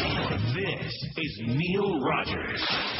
This is 560 QAM. 2 years later and say, it took me a little while, I'm a little slow learner, but, Neil, I apologize. It's radio. You are the truth. Absolutely. I just know how it is, David. We're going to have a little reunion here, Geldy and I. Seems they had a little problem with the Stein Show feed. I think that the satellite fell down or something. Yeah, like your butt. Why, I'll have you know my buttocks are delightfully fine. Thank you very much. Ooh. Now, if you don't mind, let's return to the sanctity of sports. How about a little touchy-feely? Now, see here. See where? Over here. Okay. Now, see here. What, your hands? Ah, what a sucker. You're so stupid. I ain't so stupid like they say. I'm the official voice of the Panthers. Big deal. Why, I'll have you know I made my bones when you were an embryo. How do you know? Well, there's something I never told you. Yeah? Well, I'm your father. Daddy! Son! I'm an embryo. Get your thumb out of there.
You're over here, and I'm over there. And how about them Mullins, huh? How about them hurricanes, huh? You know I've had all I can take from that Pee-wee Hoynan.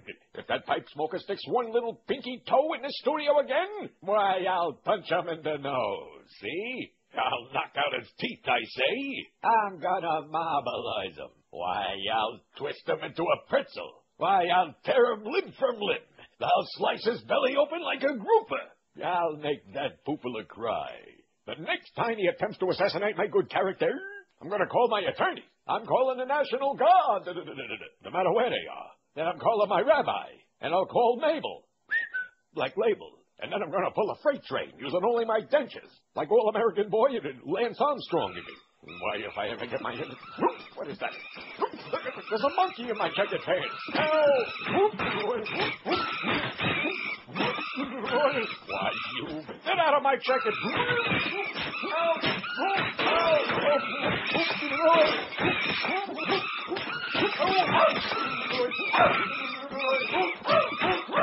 Not there, not there.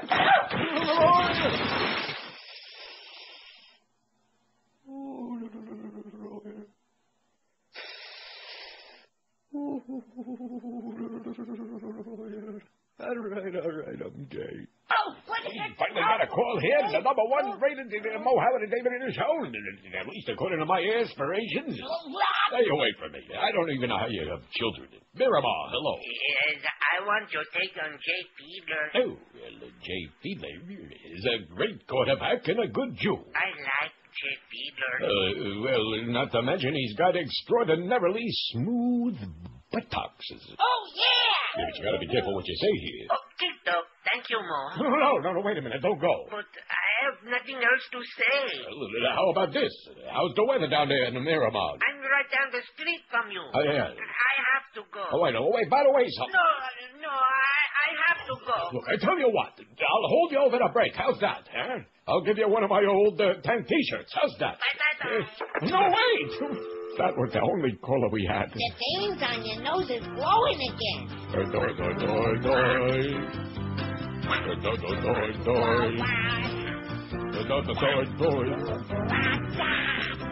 Wow! You got big wiggle veins on your nose and on your face, and around those oozing pimples you call If you go look in the mirror, you'll see a roadmap of Ypsilanti.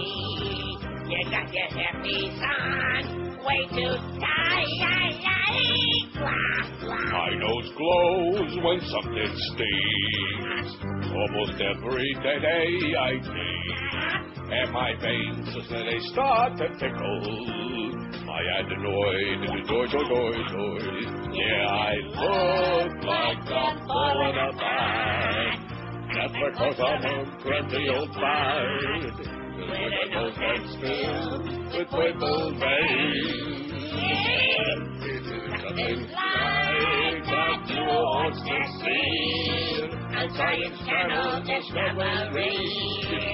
My nose has a bleeding wiggle vein.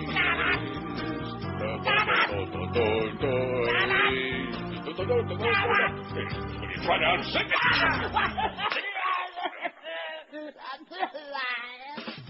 Hawaii at last. Now it gets a little peace and quiet.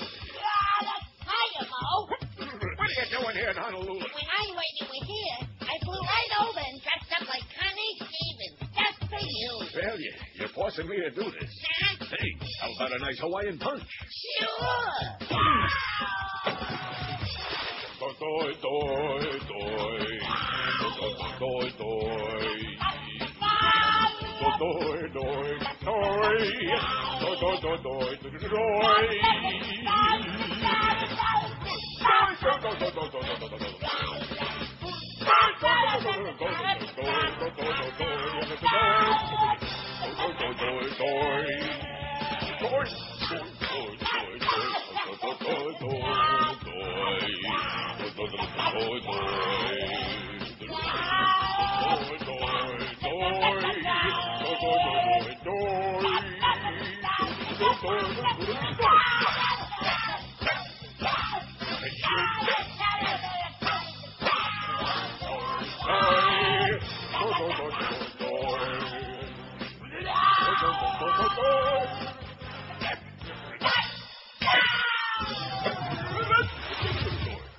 keeping with the high standards of broadcast journalism. In the tradition of Edward R. Murrow's See It Now, 560 WQAM presents Now See Here with Mo Howard David. That is Mo Howard David.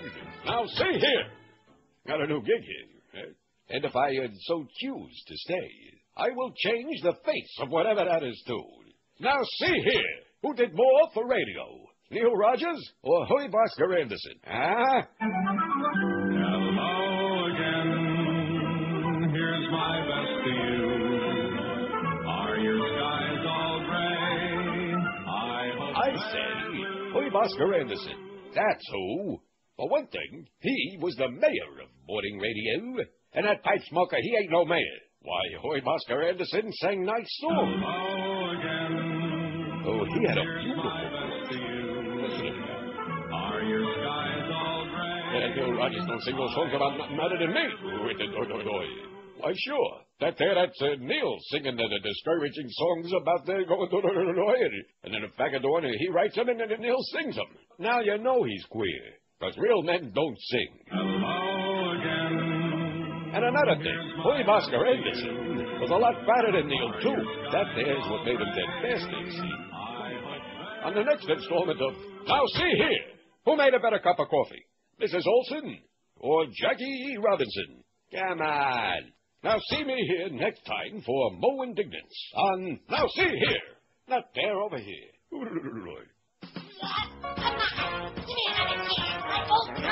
See here, beat it, Buster. You're going to get it through your pea brain of yours, but I hate you. You got a gig anyway. What do you want? Don't want your jacket there. What do you want? Don't want your leaky there. What do you want? Ain't gonna take a pedalistic stare. What do you want? I just want my own stinking show.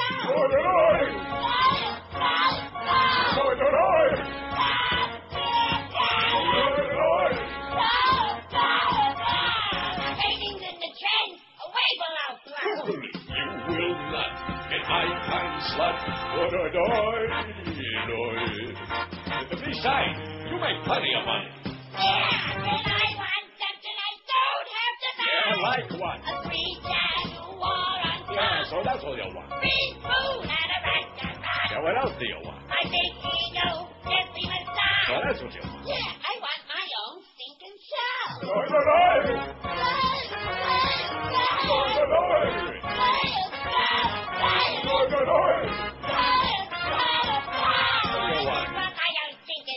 I got the stink bug.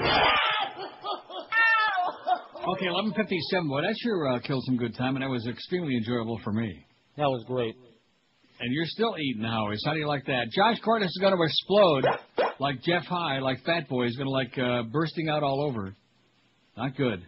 I told you, you're going to balloon up like a cow pretty soon. You'll see. I should after today. Yeah. Hollywood police are investigating a rape allegation against an FSU football player who was there while practicing for the team's Orange Bowl game against Penn State Penn. The incident reportedly happened around 3 o'clock this morning at the Westin Diplomat Resort and Spa in Hollywood. Hollywood police wouldn't identify the player who's facing the accusations. FSU is scheduled to play State Penn on Tuesday. How do you like that? Another slime ball alleged anyway at FSU. Must be a mistake. I'm sure. How's that poll coming? What's your number one wish for 2006? 350 votes. Impeach George W. Bush, 95. Win the lotto, 64. Have lots of sex, 44. Democrats sweep elections, 33. All our troops come home, 27. That should be way ahead of everything else. But then again, most of you don't care about anything except yourselves. Good health, 26. Put Suds and Rick back on the air, 11. Get a better job, 10. Peace on Earth, 9. Neil Rogers Show gets syndicated, 8. Getting a raise, 6. I find a life, 4. Good luck. QM gets sold and Neil gets paid off, 4. Oh, yeah. Get a divorce, 4. Pink Floyd reunion, 3. Joyce gets fired, it did 2. And getting a good GM at, I guess we've got as many votes as we got a chance. The big, just like across the street. This is Neil Rogers. This is 560 QAM. Mo Howard David here at WQAM. I am here, and you are... Damn it, I can't say it anymore. They took that from me. Thanks in no small part to that midday show guy. Who, Boca? Yeah, that's the guy. Whoever the hell that is. You met him. I did? Yes, out in the hallway. I don't know whatever. Let's take some calls then, shall we? Prestigious Bud Collier City. Hello. Yeah, hi, Mo. Yeah, what do you know? What do you say? When are people gonna realize this? This is a sports show and nothing else. Absolutely. Nothing exists outside the gay world of sports. Yeah, and by the way, they paid me to ogle and admire men. This here is a show for men, about men, like smelly bears and chaps.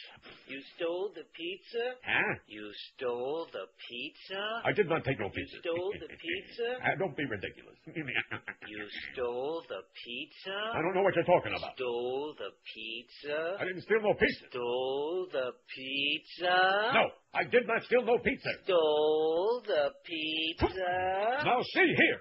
I ain't no pie burglar. Stole the pizza? I did not steal Stole the pizza? I only had one slice. Well, okay. So it was a whole pie. Who cares? Those bums had no power. I was hungry. I sacrificed a lot, too, you know. There was no Dr. Brown's.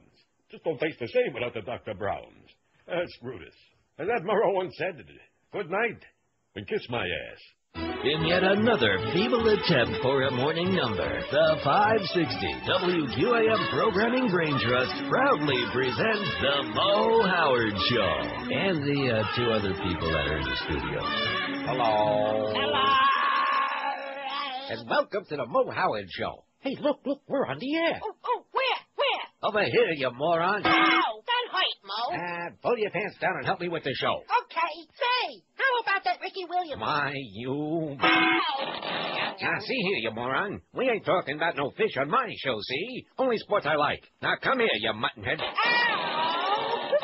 Say, get a load of that dame over there. What's her name? Oh, that's Carolyn. Say, you think I ought to... Don't do it, Mo. It's a family show. Out of my way. No, Mo. Hey, baby, come Not here. a good idea. I'm a big star, you know. Come on, sweet cakes. I just want to touch your hair. Come on, baby.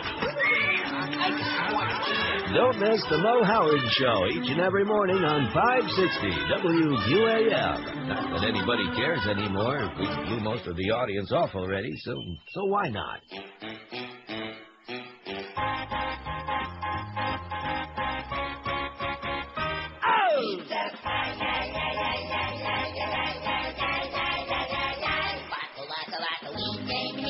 Hurricane, not full of power, Our families were under rain and no home could be found.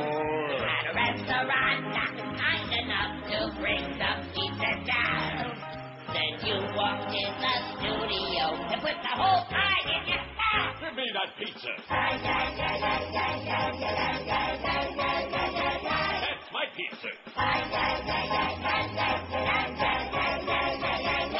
You dirty little. I don't care if walls you starve to death. It's no concern of mine. I'll have you know it's more important for me to survive. You grant me my celebrity entitlement. And besides, I only had a lick and a schmear and a sliver of a slice of the pizza. I want your pizza. I'll take that pizza.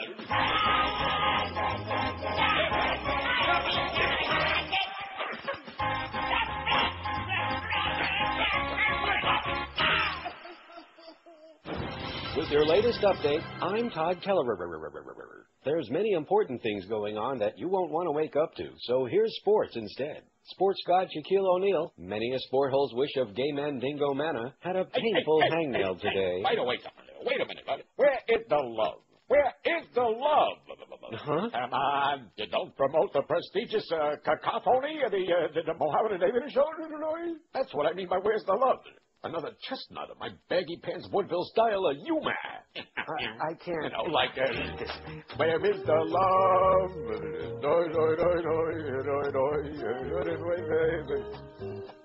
Hey, wait a minute. Where'd he go? You know, this reminds me of the time I bought an SRS. And all the time I thought I was buying a sports car. What do you say there, Dr. Dudley? Oh, it's you again. Yeah, listen. I hear you specialize in SRS. What is that? A Camaro? How many horsepower? I'm afraid you don't understand. It's a sex change. Well, since I'm already here... What is your problem? Well, Doc, I've always been a lesbian.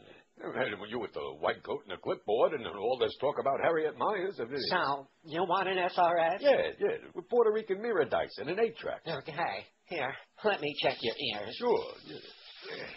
Checking out the gray matter, huh? I don't think Idaho's seen this many potatoes. Now, see here, you windbag. You can keep your pants on. Open wide.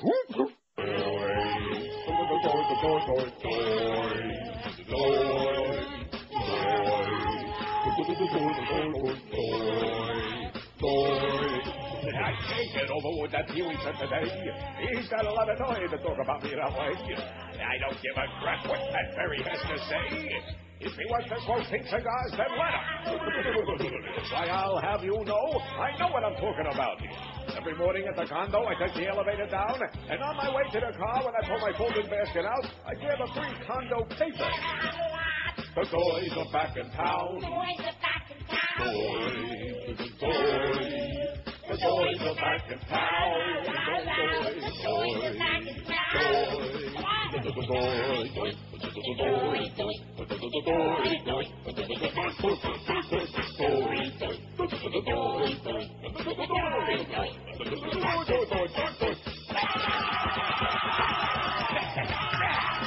I said the boys are back in town. Why, you little... I'm the god of all you sport old fools. I know everything that's going on in that news. Why, I even know all the new Mahjong rules. I'm hip to the jive, Daddy-O. Too bad you're going down today. It's a better show when I take your place. I know I ain't no Ed Toilet, but when they drop, my voice will change. You little smoothie.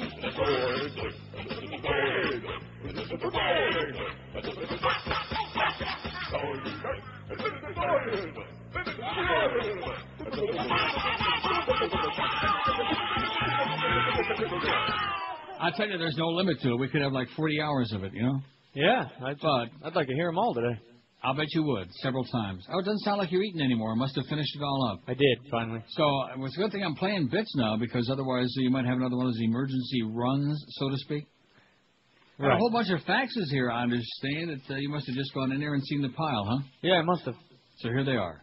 Hector, which is a phony name, obviously, on this one. Neil, you talked about people being fired during the holidays. You are a phony. You fired the bird during the holiday time. What a nice guy you are, question mark, says Hector. Who said I was a nice guy? It wasn't personal. It was business. He was destroying the show. But nevertheless. And he's dead anyway, so what difference does it make now, Hector? What's your real name, Hector? Vector? Lecter? Schmendrick? Tracy and Kendall says, I'd like to add no more Mo on the air for the 2006 poll. No more Mo. You put it on there however you like. She says, I'd vote for impeach Bush, but that would mean that Dick Cheney would be in charge, so I can't fathom that. Well, he already is, Tracy. Happy New Year to you, too, Tracy and Kendall, one of our regular faxers. Now, this is kind of interesting because here's like a two-parter. It says, is it possible to put the Maureen Dowd authored article from yesterday on the storyboard, the one about Dick Rasputin Cheney? I'd love to send that to a few folks. And then a little bit later on, oops, never mind about the Maureen Dowd article, found it on the list. Thank you very much. See, that's good. If you look on there, you'll see that we got the good crap on our website. We need a lot more people reading those stories, or Josh is just going to say to hell with it. Right? Yeah, that's it. Well, I mean, you know, we need a lot, they're going to... I'm not saying that they can't find those stories. If they want to do their homework and go to about 20 or 30 other websites, you can do it. But we try to make it easy for you and convenient, and you pick and choose whichever ones sound interesting to you, or titillating, or fascinating, or whatever. Kill some good time, too. Matt in Boca, long-time listener. Happy New Year, Matt. He says, my wish for 2006 is that you get a radio show on one of those uncensored satellite radio shows so you can make all the fart jokes and use all the obscenities you want. Amen, Matt. F&A. I got Sirius Satellite Radio as a gift for Christmas because I'm Goyim. Now, that's plural, unless you're two people, Matt. I'm a Goy, but we'll still be listening to you every day. Well, thank the Lord for that. Thank God. Oh, God. Just as a note, I was driving down from Jacksonville the other day, and I could hear your broadcast clear as a bell at the Brevard Indian River County line. I don't have one of them souped-up antennas either. How do you like that? All you people in Brevard County, Happy New Year at the Brevard Indian River County line. What's that, like Melbourne? No. Palm Bay? Melbourne's way before Jacksonville. Well, no, Jacksonville is Duval County. Well, what's Indian River County? You don't know your Florida geography, mister. And I thought you were in Jacksonville not that long ago, weren't you? I was, yeah, in November. Well, that's Duval County. I wasn't arguing that. I thought he was saying Melbourne. He says, I heard your broadcast clear as a bell as he was driving down from Jacksonville at the Brevard Indian River County line. Ah, I see. Well, I know Brevard County is Melbourne and Stewart, right? Mm-hmm. What's Indian River County? What's in that? Do a Not little sure. Google during one of these breaks when you're not stuffing your face and take a look at it. I mean, not that it's all that important, but I just don't know my Florida. I know where Two-Egg is. I've driven through Two-Egg. There's a stoplight there. And I've driven through Temple Terrace and Lutz and all of those wonderful places on the West Coast.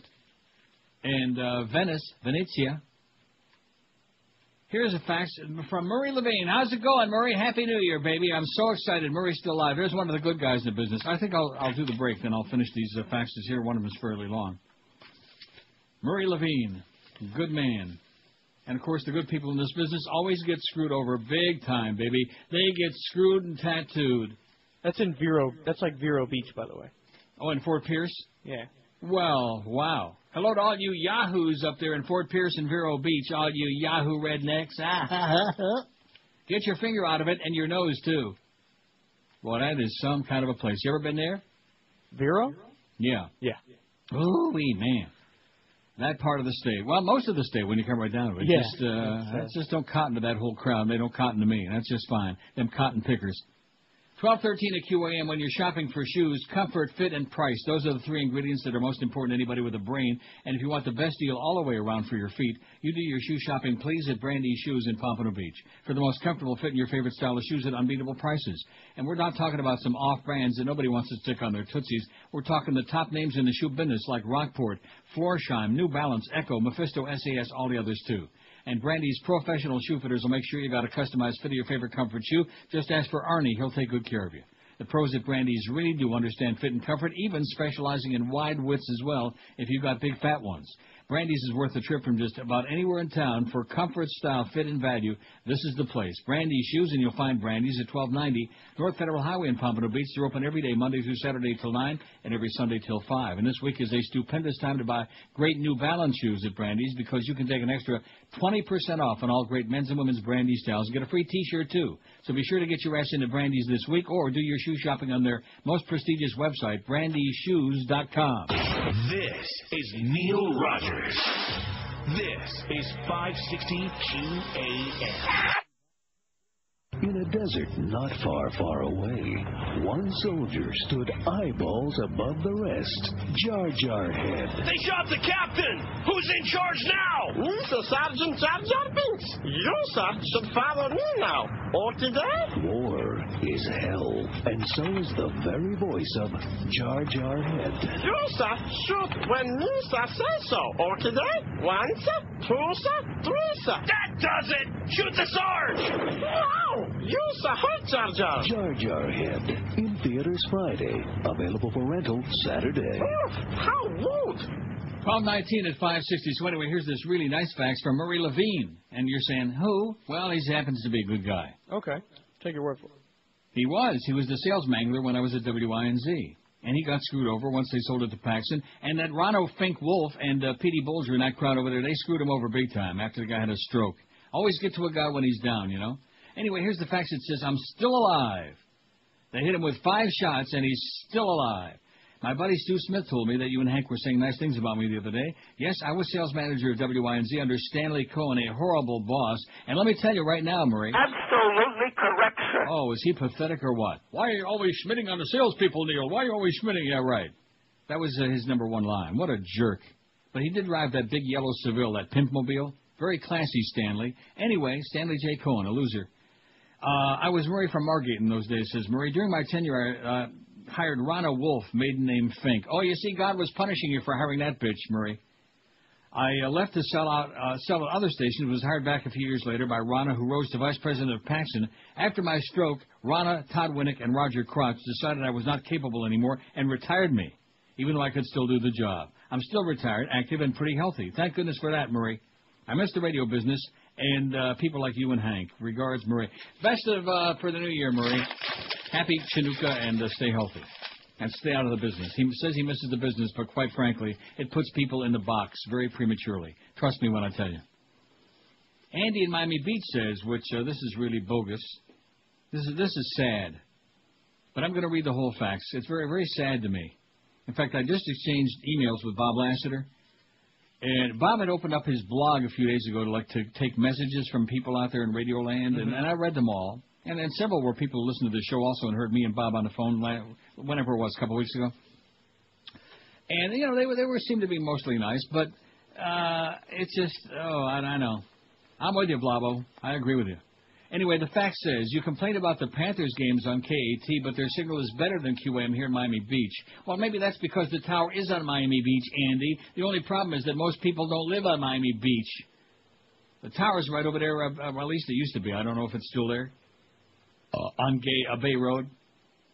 Their format is similar to WIOD, conservative talk, and your buddy Art Riley is doing the news there in the morning. I listen to Michael Savage on that station. I don't agree with the word he says, but his show is entertaining, like what they say about you, a talk show host you love to hate.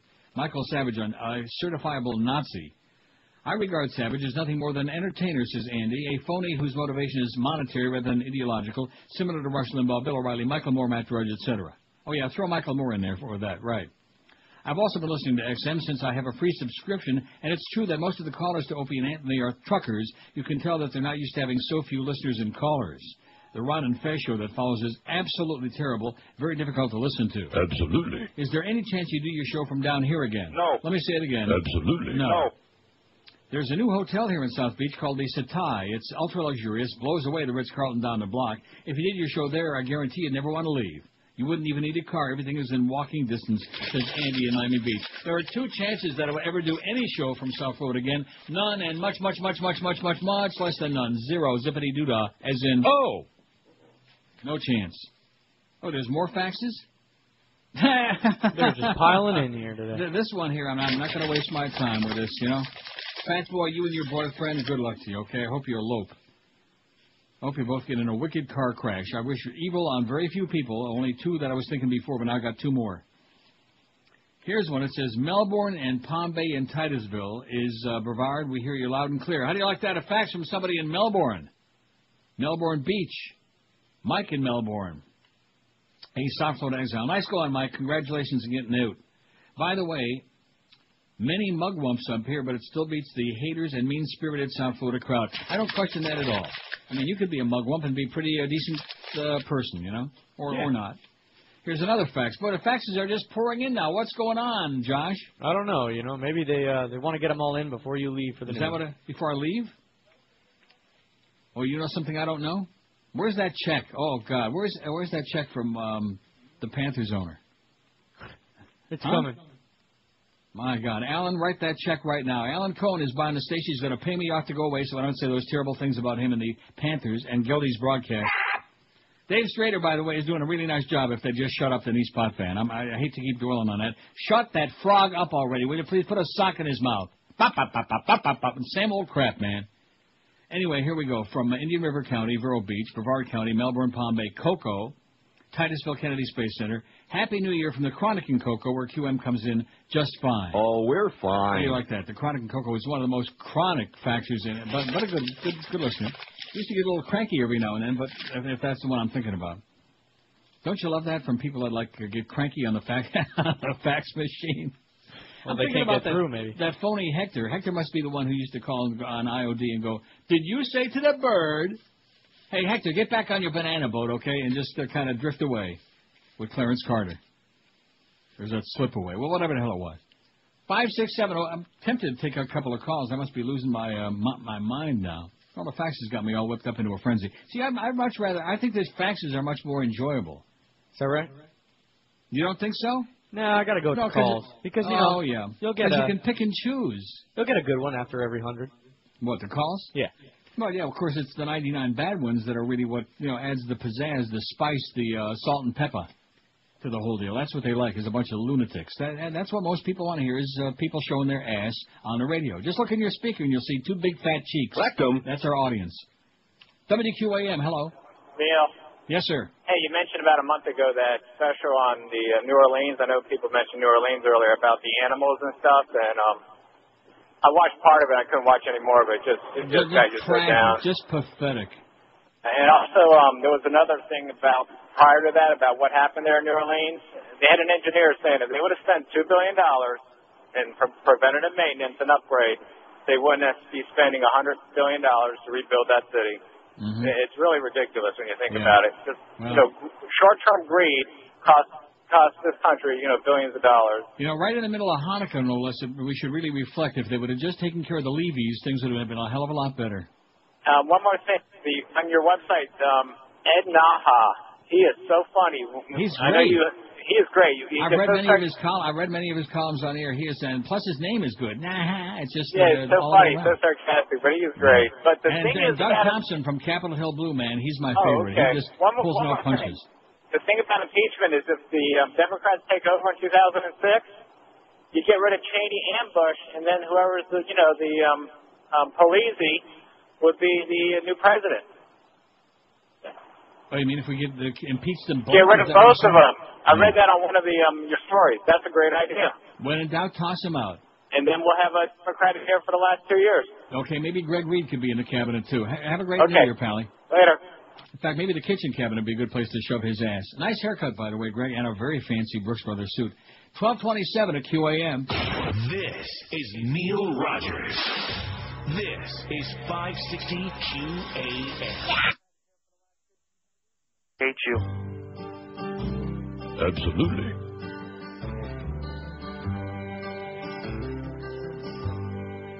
Some people don't. They don't have a clue.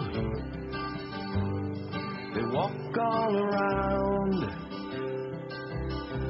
with their head up their glutes. It's always the same. They're just looking for fame, and they love the abuse, like the chronic from Lutz. Oh, the chronic from Lutz is first on the line, 'cause he's hooked like a catfish with half of its mind.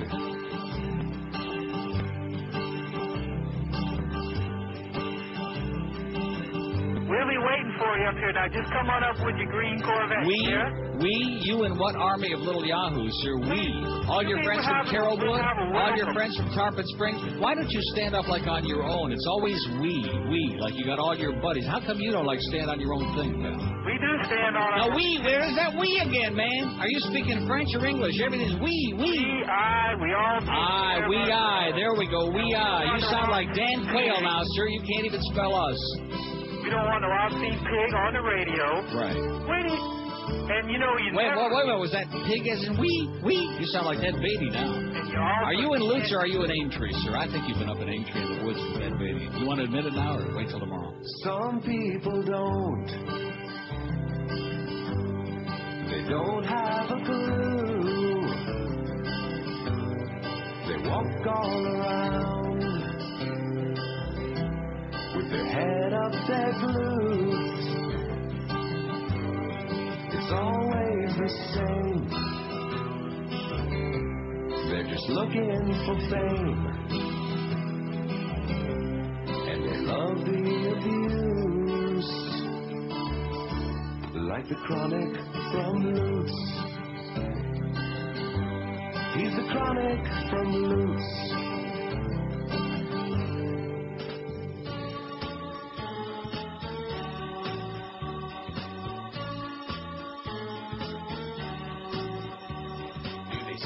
Watch the TV with a finger up their butt. Whoa, I'd love to know what Christians do for fun. Read Bible in the corner while fondling their nuts. Whoa, I'd love to know what Christians do for fun. Poster white and tasty from the factory they eat. Inhaling bags of macaroni and cheese. Cut holes in the bed sheet just in case they reproduce. That's just about all they're allowed to do. I'd love to know. Ooh, I'd love to know.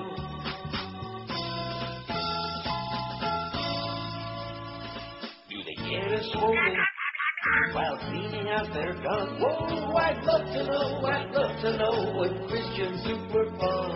Do they polish up the fish on the tailgate of their truck? Whoa, I'd love to know what Christian super fun. Sit and stand and eat and sit back down again and chew. And wash it all down with a 12-pack of brew. Live a life of boredom, up to heaven you'll go. God only smiled upon boring. What word did you say? I'd love to know. Hey, I'd love to know.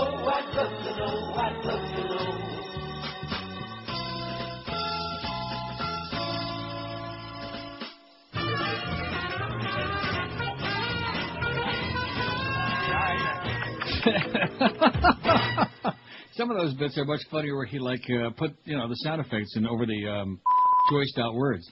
Yeah, but nevertheless, that was good. I beg your pardon? That was good. That was great. See, I haven't played that in a long time because I keep forgetting that he did the expurgated virgin. Well, now you know. Speaking of virgins, a star Florida State University linebacker has been suspended as police investigate charges. He raped a 19-year-old acquaintance at the team's hotel early this morning.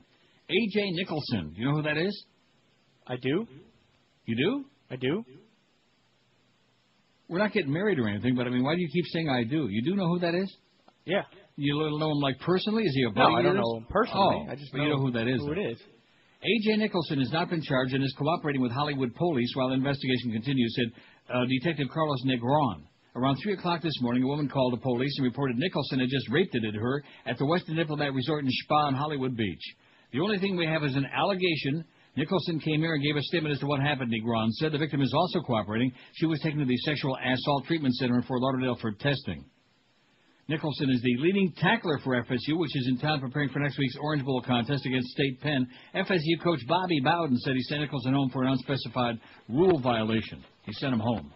Nicholson walked in voluntarily, met with Hollywood detectives without having an attorney present as he answered questions, Negron said. We talked to Mr. Nicholson and let him go. We have no probable cause at this time to make an arrest.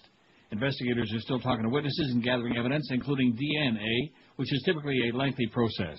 Nicholson is a senior and a starter for FSU, which went 8-4 while winning the Atlantic Coast Conference Championship this season. And didn't they beat the Hurricanes in the opening game of the season, it seems to me, even though FSU is marginal at best? Yeah, they did. How do you like that? That's kind of embarrassing, it would seem to me, if I was a Hurricane fan. And then, of course, they lost to Georgia Tech, which is really dreck, you know? Mm-hmm. Oh, don't tell me there's another fax you just sent. Oh, I don't think I want to talk about that. Do you? No. Well, they might be running spots on the stage. You know, I understand this. Somebody's upset, but it's like somebody that's in business. We don't care who it is, even if they're the biggest shysters in the world. The new attitude of Beasley's is, if they're in business, so we love them. We licky. Like we love McDonald's. We love. Don't we even love Brandsmart? We love everybody, right? Yeah. Oh yeah. If you're in business, we love you. We love you. We love you. Just like Barbara Studley and the Jewish people. I love my love, my love. Oh, boy. When I write my book, I'm going to have a big chapter about that whole stunt on W Snooze years ago. They were priming that bitch to run for Congress. She was going to run for political office, and she was the whole routine was on this right-wing, nasty, hateful, phony bitch sucking up to the Jews with Israel this and Israel. The Jewish people, I love my love. And then I started making fun of her, and Luke Crone just about had a fart attack right in his orifice. Man, what a joke. The kind of crap that goes on. Just remember one thing, all you kids out there. What you see is not what you get. What you hear is not what you get. Most of it, 90% of it is BS, okay? Bullcrap. BS is in Barbara Studley. She put the BS in BS. Of course, nobody knows who that is no more. That's a long time ago, baby. I wonder whatever happened to her. I wonder if she's still hanging out around Senator Hill from Hialeah. Huh? Senator Hill? Oh, I could tell you some real juicy stories, baby. So could Jerry Williams if he was still alive, but nevertheless. All those right-wingers, man. All those goody two-shoes and fetus huggers, and they're holier than all the rest of us liberal perverts, and they're all the biggest bunch of phonies, man. They're all doing everybody. They're doing like fire hydrants and trees and little puppies, anything that moves or is like can't get away. Wow. Tree stumps. Sure stumps the hell out of me why some of these people are ever put on the air. I love the Jewish people. I love my love. I mean, talk about phony and transparent. Huh? And all the old Jews, they were crawling from her. Oh, she's so wonderful. She loves Israel. Yeah. She'd put your ass in the oven faster than you can say, where's my early bird? Anyway, what do we got on the poll? Where's my teeth and my early bird? Oh, in fact, that's a drop-in I haven't played in a long time. Here it is. I have no cavities. I have no teeth. Not that it was worth a big deal. What's your number one wish for the new year, 2006? And by the way, Happy New Year to all, even those people we hate like poison and who hate me like even worse. Impeach George W. Bush, 194. Win the lotto, 82. Democrats sweep the election, 63. To have lots of sex, 63. All of our troops come home, only 39. That should have a 0 after it. Should be 390. Wouldn't you agree? Yes. In fact, I'll tell you what. When all of our troops are home, then you can have sex. How's that? Yeah, maybe they can, too. Good health, 36. Get a better job, 15. Peace on Earth, 15. Little peace. Put Suds and Rick back on the air, 14. Neil Rogers Show gets syndicated, 11. Hold your breath and call up Norma Camp. I find a life, 8, because most of these people I have no life. Haven't found one yet. Pink Floyd reunion, 7. Getting a raise, 8, 6. That's Josh Cordes'. He wants that raise, and we better, now that they fired everybody, you ought to be getting a raise. They demoted this one, and they eliminated this position. I ought to get that. Yeah.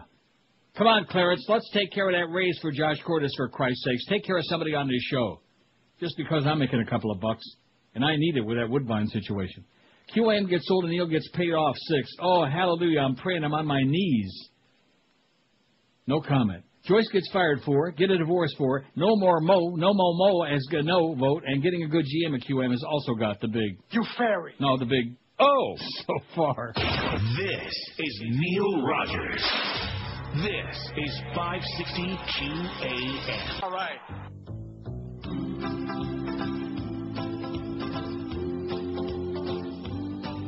He started out a regular guy who joined the Erectory and made the ultimate sacrifice, embracing celibacy. Father O'Toole, amen. Bum, holding food. Father O'Toole, altering boys, amen. As time went by, his earthly needs compromised his choice. He found a way to get relief by altering young boys. Father O'Toole, amen. Bum, holding fool. Father O'Toole, altering boys, amen. He was happy and gay till he got caught by some tattletale. Then the Vatican paid everyone off and he didn't have to go to jail. Father O'Toole, amen. Bum, holding fool. Father O'Toole, altering boys, amen. They sent him to a priest retreat where they genuflect and pray. If it was you or it was me, they'd lock us up and throw the keys away. Father O'Toole, amen. Bum, holding fool. Father O'Toole, altering boys, amen. Father O'Toole, amen. Bum, holding fool. Father O'Toole, amen. 1246 if you, and by the way, don't ever send me a fax from Chronic Greg or Andy from Hollywood, either one of those. They're like, I'm not even reading it, I'm tearing it up. It's really sad, and then one thing about this business is people that you despise, people who are extremely annoying, they just won't go away. Go away, have a bad car crash, don't get hurt too bad, or maybe the opposite. In the 50s, Robert Young made people laugh and Father Knows Best. Now, this great series is back, starring a few Catholic priests who like it young, in the return of Father Knows Best. Step into the confessional, Billy. I don't know, Father. This makes the 47th time I've been in there this week. Oh, Billy, you want to be a good Catholic, don't ya? Yeah, but does everybody get a spanking? Father Knows Best. It's the Vatican's best-kept secret. And you've got a private seat for all the fun. Just enter the rectory from the rear. All right, Billy boy. It's time for your flute lesson. But, Father, your flute has only one hole, and it doesn't make any noise. Oh, it will, Billy. It will. Father Knows Best. Once you've seen this new sitcom, you'll wonder why you've never heard about it. Let me introduce you to St. Peter.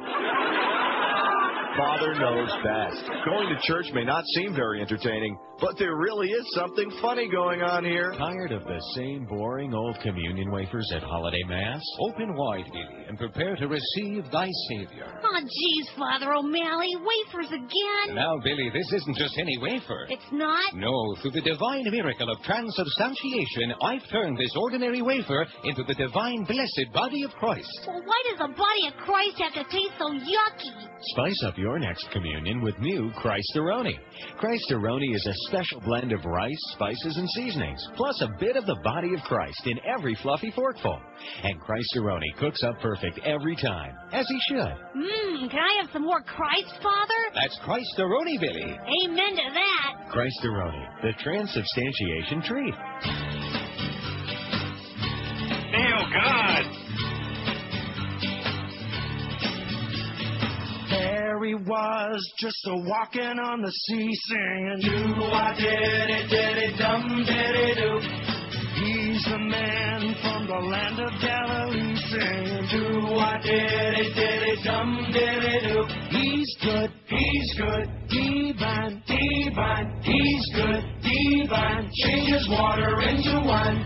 The next thing I knew, we had a lame man on his feet singing, do-a-diddy-diddy-dum-diddy-doo.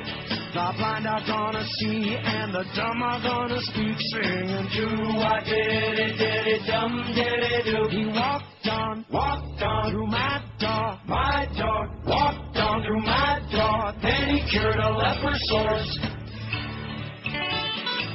Whoa, some say he's the Son of God. Yes, they do, but there's other people think it's so odd. Now he's the reason that we have an Easter day singing, do-a-diddy-diddy-dum-diddy-doo. And he's the reason that all the Christians pray singing, do-a-diddy-diddy-dum-diddy-doo. They praise him, kneel down, praise him and kneel down, the man who wore a thorny crown. Do-a-diddy-diddy-dum-diddy-doo. Do-a-diddy-diddy-dum-diddy-doo. Do-a-diddy-diddy-dum, he's a Jew. Do-a-diddy-diddy-dum, he's a Jew. Do-a-diddy-diddy-dum, he's a Jew. Do-a-diddy-diddy, he's a Jew. Absolutely.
Our sin. He offered his life to God in sacrifice for forgiveness. Behold, the passion of the mole.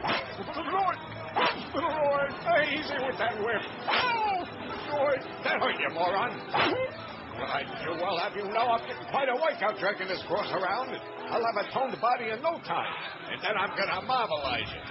Lord, what are you so angry about anyway? I'm doing this for you, stupid.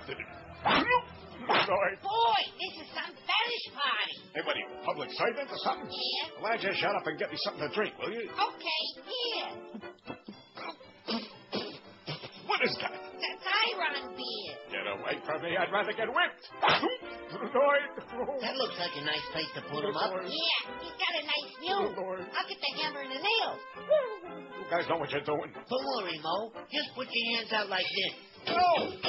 Sorry, Mo. Between the bones. Between the bones. Yeah, get it in the meat, will you? Here, I got his feet. Put them together like this.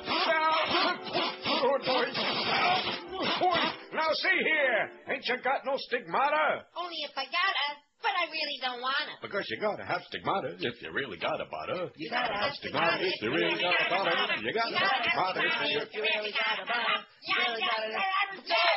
All right, you knuckleheads. Now play me like a Hanukkah bush. Yeah. How's the view up there, Mo? Well, I can see the back of the Chinese restaurant and Kraus Meyer's deli. When you're rising again. Well, according to my weekly scheduler, in about 3 days, the judge morons like you. And then in 2,000 years or so from now, I'm coming back again as an illiterate retard who will lead the free world. That it? Now, one thing more. Stand back, you mutton heads. I'm rising right now. From the makers of The Passion of the Christ comes Passion of the Christ on Ice. All the violence of the movie you loved, but with a triple axle crucifixion. See columns of graceful Roman soldiers whipping and weaving around a magnificent Messiah. New York Times reports these skaters really nailed this one. And USA Today says, Jumping Jesus, Christ on Ice is cold-blooded fun. Bring the kids to witness and Savior each moment they cross. The grace, the glory, and the suffering of Christ on Ice. Audience members may experience nausea, dizziness, death, or resurrection.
It's the movie everyone is talking about. The controversial story of the final days of Donald Trump and his 12 apprentices. The Passion of the Donald. People, tonight somebody is going to betray me. The Passion of the Donald triumphantly chronicles the last board meeting. Omarosa, you mean to tell me that you betrayed me for 30 pieces of silver? You could have easily gotten 3 times that much. Omarosa, you're fired. The Passion of the Donald. He may be whipped, but he's never defeated. I've always fantasized about you whipping me. But if you're going to work for me, you will have to hit a lot harder than that. Katrina, you're fired. Don't miss the awe-inspiring conclusion of The Passion of the Donald, when one blessed apprentice finally nails down the job. Bill, Kwame, it's time to decide who goes up to the heavenly suite and who goes down to the street. But to find out, you'll have to endure something far more painful than crucifixion. A 2-hour live finale. The Passion of the Donald. If you don't see it, you're fired. This is Neil Rogers. This is 560 QAM. Hi, all my favorite Republicans. This is Matt Drudge, and it's time for the... Excuse me, I'm floating. It's time once again for the Neil Rogers... 1 to 2. Hour. You fairy. Tonight on Celebrity Poker, Ted Levine. Hey, what's the chips? In the pot. Al Franken. Al Pacino. You fairy. Jack Lugman. and Camilla Parker Bowles. All right, mates, let's play poker. What are you betting, Alan? $6,000. I call you Alan because I am Al Franken. I don't care who you are, you fairy. Now, how much? $6,000. That's an awful lot of money. What are you going to do about it, you fairy? What do you got, Jack? Huh? It just cost me $6,000 and one Cadillac. What are you going to do about it? All the suspense and excitement you can expect from low-budget, dumbed-down television. Like this viewer here. That was funny. Oh, God, I want to die. Become fleshy jello in a chair with Celebrity Poker on ESPU.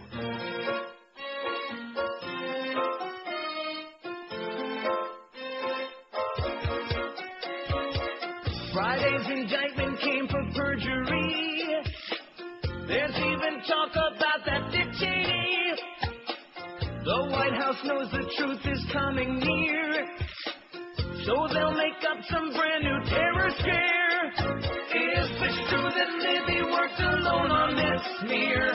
Wondering why you're keeping all those lawyers there. Really what you're stealing, 'cause I need to know. Prosecutor, what kind of curve will you throw? I need to know. I need to know. Tell me, Pat Fitzgerald, 'cause I need to know. I need to know who's next to go. It sucks worse than with Clinton. That was just a blow.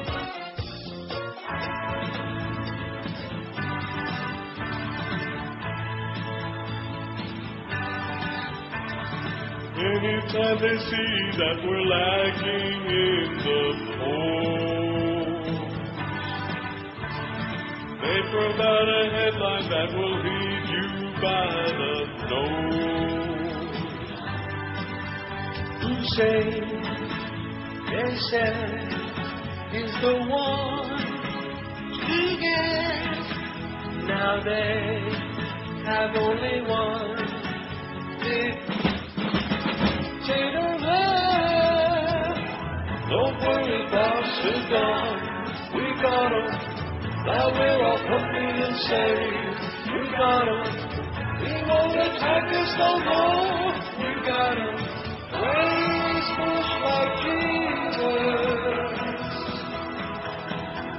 You say 9/11 is what they got you to believe. Can't get any dumber than a one-party country.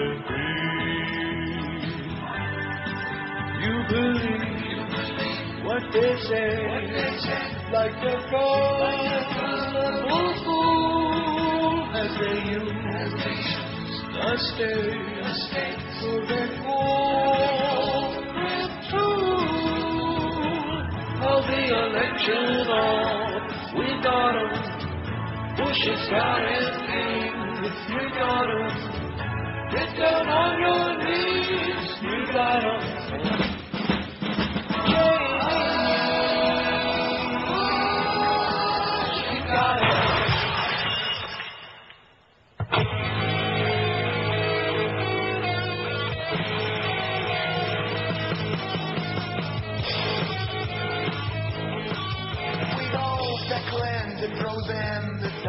We dine on deep-fried spotted owl. We love to fling the dirt in the campaign.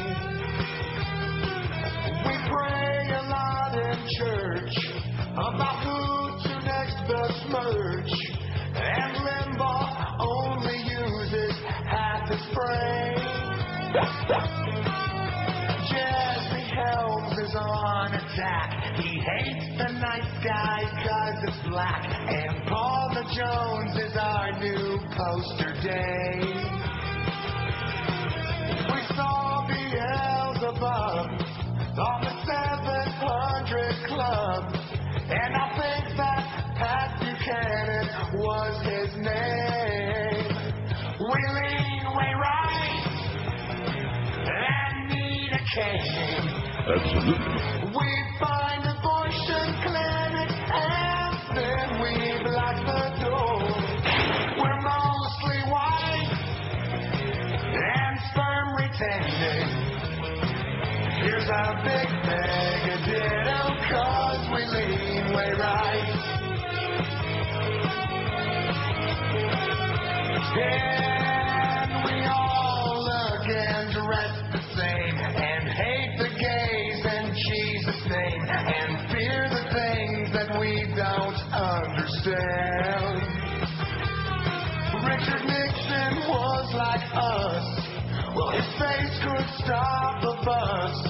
So I think we all should give our dick a hand. In 96 we'll be in swing and beat the Dems like Rodney King. We'll dump the red and blue, just keep the white. Let Limbaugh set us straight. Just don't let him near your plate. And hope there's no more books for him to write. We lean way right and need a caving. We find abortion clinics and then we lock the door. We're mostly white and sperm retaining. Here's our big mega ditto, 'cause we lean way right. I'm dying over here. They say they'll keep up all their inquiries until they expose all the secrecies. Still, they're not hearing what they want to hear, 'cause no one talks while under oath in there. Is it true the FBI knew about the threats? Did CIA make judgments that they now regret? Faulty anti-terrorism policies. We just need more answers from the man who's key. We need to know. We need to know what Bush knew about 911. We need to know. We need to know. We need to know Abu Ghraib. what Bush knew about 911. We need to know.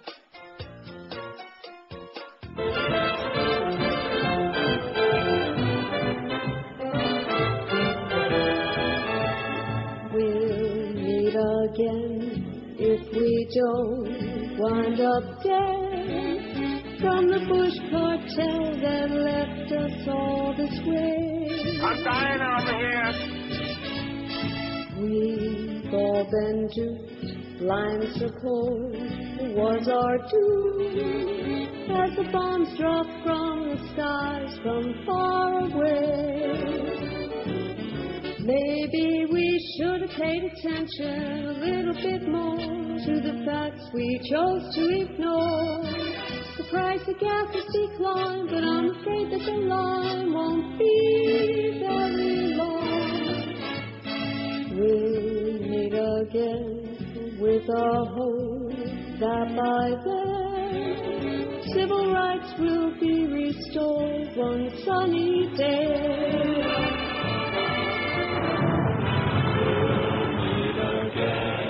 If we don't wind up there from the Bush cartel that left us all this way, we'll meet again with the hope that by then civil rights will be restored one sunny day.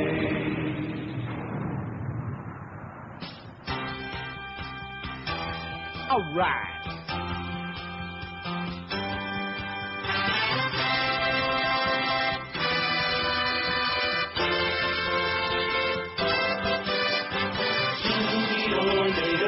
Soon he's gonna get you. Sooner or later, the soon he's gonna get you. Sooner or later, the soon he's gonna get you. The soon he's gonna get you. Think the more you'll ever win. Resistance is what you'll find when you commit genocide. Think the blueprint of Nazi occupation. Iraqi try to defend their homes against us instead. Adversaries that can serve retaliation. Sooner or later, the soon he's gonna get you. The soon he's gonna get you. Think the more you'll ever win. by sending them off to trial. War that's insane and homicidal. Or simply more genocide that the people you find with nothing to do get suicidal.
Always got to wait for that little piece to drop. You know what I'm saying?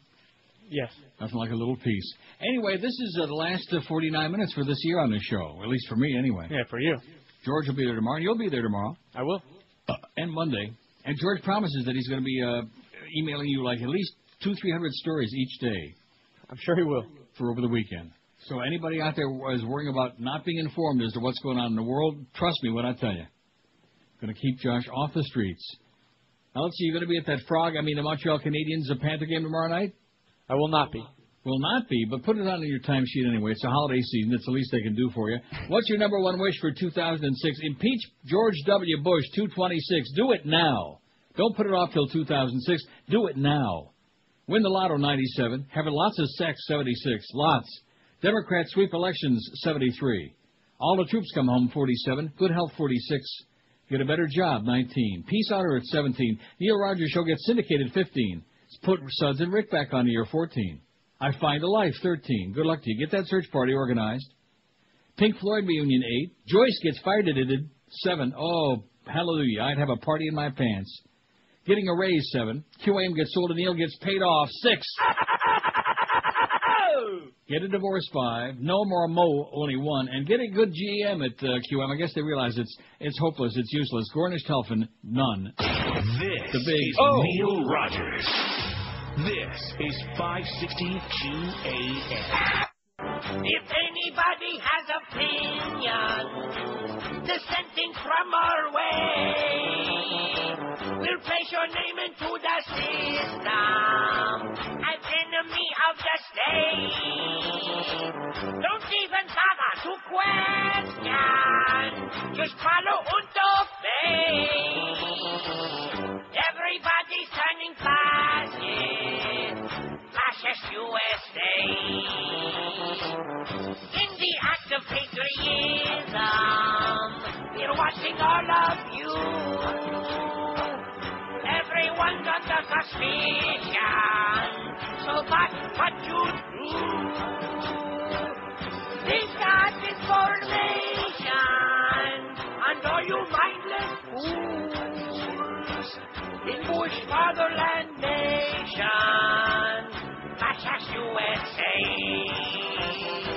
You gotta hate those Jews and Clinton liberals too. Believe everything we tell you on the state-run news. Blood war for cornbread. Fill up your Escalade. A Reuben Cheney Bush menu. Fascist USA. We don't mind to see our jobs go. A bad economy's good. We're fascinated by J-Lo. Don't read no stupid books. All now are embracing the Pax American way. Everybody's turning fascist. Fascist USA.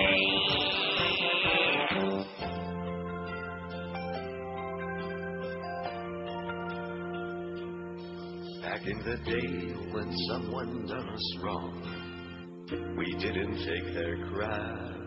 In Pearl Harbor, when the Japs dropped their bombs, we bombed them back. And now the Saudis, they hit us hard. And on our cards, our little flags wave as that Saudi-loving retard points the bombers the wrong way. And I'm embarrassed to be an American where they follow Bush like sheep. The United States of arrogance, led by Bush and his family, breathing at this country. Ambling towards the darkest days in our history. I don't want to be a Pax American in the USA.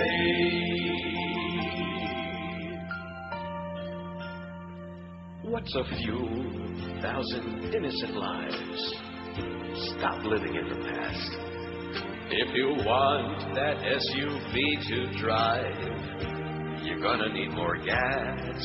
It's the greatest country in the world. They train us to believe. And anyone who says that, obviously, can't afford to leave. And I'm embarrassed to be an American where we patriotically wave a flag in one hand with our head in the sand and blindly follow the powers that be. Apathetic. Watching State Front News on a 65-inch screen. Scratch your fine, everything's okay in the USA. Oh, we're fine. The Middle Eastern world will be exploded. Saddam had people killed with the gas that we sold him. First-time aggressor nation and the only one that's going. Now more blood will be spilled to get that oil flowing. Forget about Korea and the nukes they're toting. And the right wing is drilling it over and over into our heads that Iraq has some weapons of mass destruction.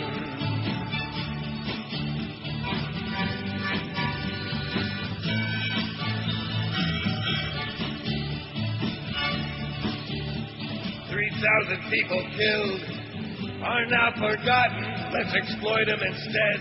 Hey, there's oil to be gotten.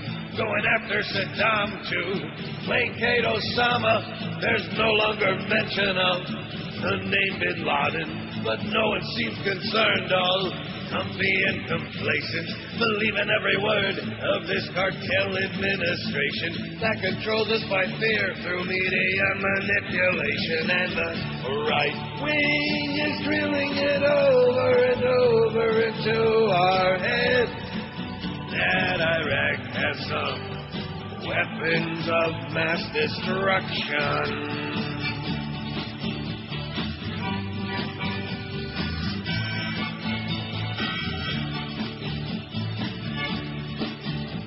The loss of civil rights is the price that we're paying.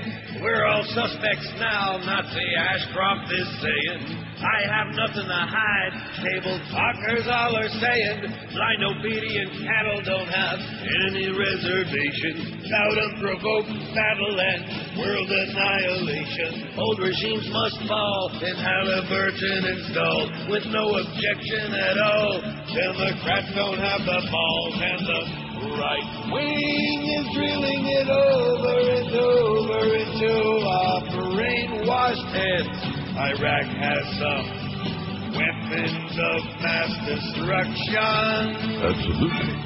Only Iraq has some weapons of mass destruction. I'm dying over here. You know, some of these things needed to be, that's the only reason we really needed to be syndicated, just to play the bits. I agree. Like that one. I Well, mean, it's criminal. Yes, it is. It is absolutely criminal. And here we sit playing the same stuff. I'm not, thank goodness for the audience, but the same people hearing the same stuff over and over again. And there are millions of people out there who would just they'd be scratching their ass. They'd be scratching each other's privates hearing this stuff. Because and just like this jackass that sends me the facts about all the great right-wing stuff, even though he disagrees on KAT. Your mama, okay, you idiot, you quisling, you fail. Yeah. All the good Nazis all the time. And, of course, it's just shtick. And yeah, right. Like that jackass that called a couple of weeks ago. Hey, Merry Christmas. Remember the guy was using it as a weapon. Like, I gotcha. Well, guess what? Happy Hanukkah and Happy New Year. Gotcha. Before they could reach for the dial, I got him. And Happy Kwanzaa. How do you like that? And Aziz and Pesach. And Happy Tisha B'Av and Simchas Torah and all the other Bubba Mices. How do you like them apples, huh? Well, I'm so glad that Murray Levine is still alive and well.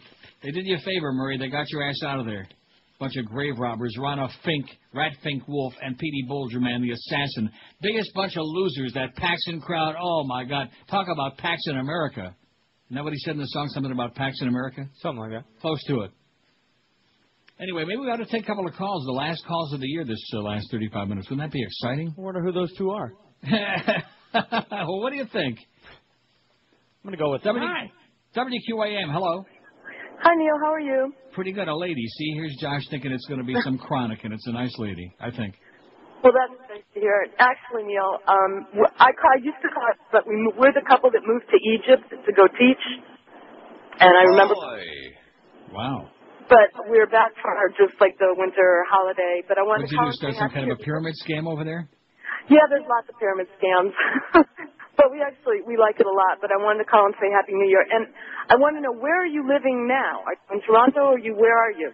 Right now, this moment, I'm in Toronto, in my nice little apartment in Toronto with my nice, beautiful studio, untouched by other human hands. When were you in Brussels? I wasn't. I just made that up. Oh, okay, because we were going to ask you if you've ever been to Bruges, because we did some traveling in Europe this summer. I've had a Bruiser, too. And I was just in Amsterdam last week, and I will never go back. It's just too schmutzy for me. I just, no more. Okay. All right. Well, and just to say Happy New Year and tell you that we miss listening to you. I've been able to stream it a few times and tried calling, but with the time, it's a little bit difficult. Well, say hi to Samson and Delilah for us. We shall, and you take care, okay? Okay, you too. Have a happy. All right. Bye-bye. Okay, That wasn't that nice. See, that was great. There's somebody there living in Egypt now. Talk about getting out of town. Hallelujah to them. See, I told you it's going to be a nice lady. You did not. You so, yeah. You thought it was going to be Prozac Ron. Please, who's your favorite caller? Prozac Ron. Hey, guess what, Ron? Here's something for the holidays. No extra charge. This is Neil Rogers. This is 560. Excuse me, but I do believe that sucked ass. Absolutely. Let's abuse some more prisoners. Make them scream nice and loud. Oh! Get me some wires and a battery pack. I don't care if they ain't from Iraq. Should be used to the torture. 'Cause we're just playing their game. In the past, it had to be worse with Saddam Hussein. Hey, let's vote again, like in November. Yeah, let's vote again, like it's around here. Do you remember when civil rights were protected? Ooh, let's vote again, until the winner is clear. Ooh, y'all, let's count the vote again. Yes. True winners won't be known unless we vote again. Oh, let's vote again. Say little time on paper. Oh, let's vote again. With no pursuit of give. Don't let push back those men manipulate the data. Oh, let's vote again. Get some of your conquest. Let's count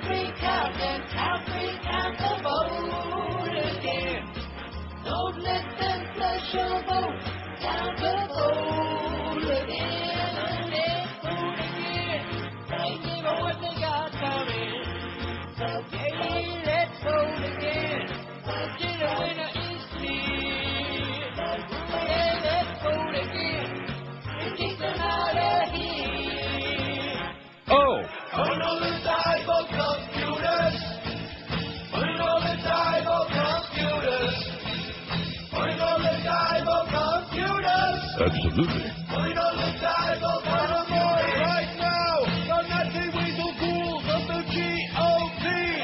Use this for a tool to help the neocons cheat. Throw them in the street and stack them in a big heap. And set them all on fire till they melt out from the heat. Finally dive of computers. Finally dive of computers. All right.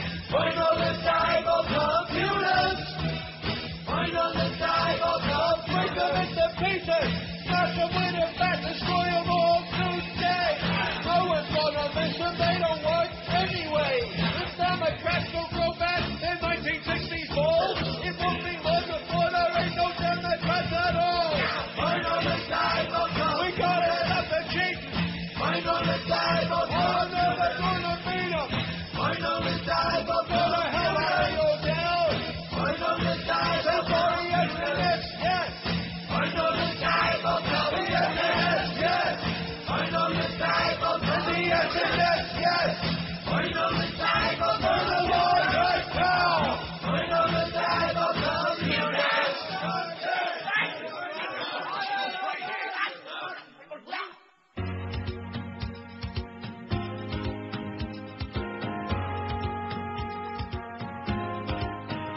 Oh, I'd like to know who won the election. Said I'd like to know who won the election. Count the vote, baby, count the vote over, count the vote, baby, count the vote over, count the vote. Ever since this presidential race began, I've often wondered who was going to win. Some Palm Beach people went to do their voting chore. So count up all the ballots and find out who's gotten more. Those old folks seem to have one thing in common. Looks like lots of them just gave their votes to Patrick Buchanan. Oh, my God. So I'd like to know who won the election. Yes, I'd like to know who won the election. Count the vote, baby, count the vote over, count the vote, baby, count the vote over, count the vote. The final tabulation started coming in. Then I saw a news flash on Channel 10. Some angry people all together in a bunch. They said they were confused and didn't know which hole to punch. Rectum. Those old folks seem to have one thing in common. Looks like lots of them just gave their votes to Patrick Buchanan. Oi! So I'd like to know who won the election. Said I'd like to know who won the election. Oh, I'd like to know who won the election. Yes, I'd like to know who won the election. Count the vote, baby, count the vote over, count the vote, baby, count the vote over, count the vote, how many for Bush, count the vote, how many for Gore, count the vote, how many for Bush, count the vote, are there any more, count the vote, they messed up the ballot, count the vote, they messed up the ballot, count the vote, they messed up the ballot.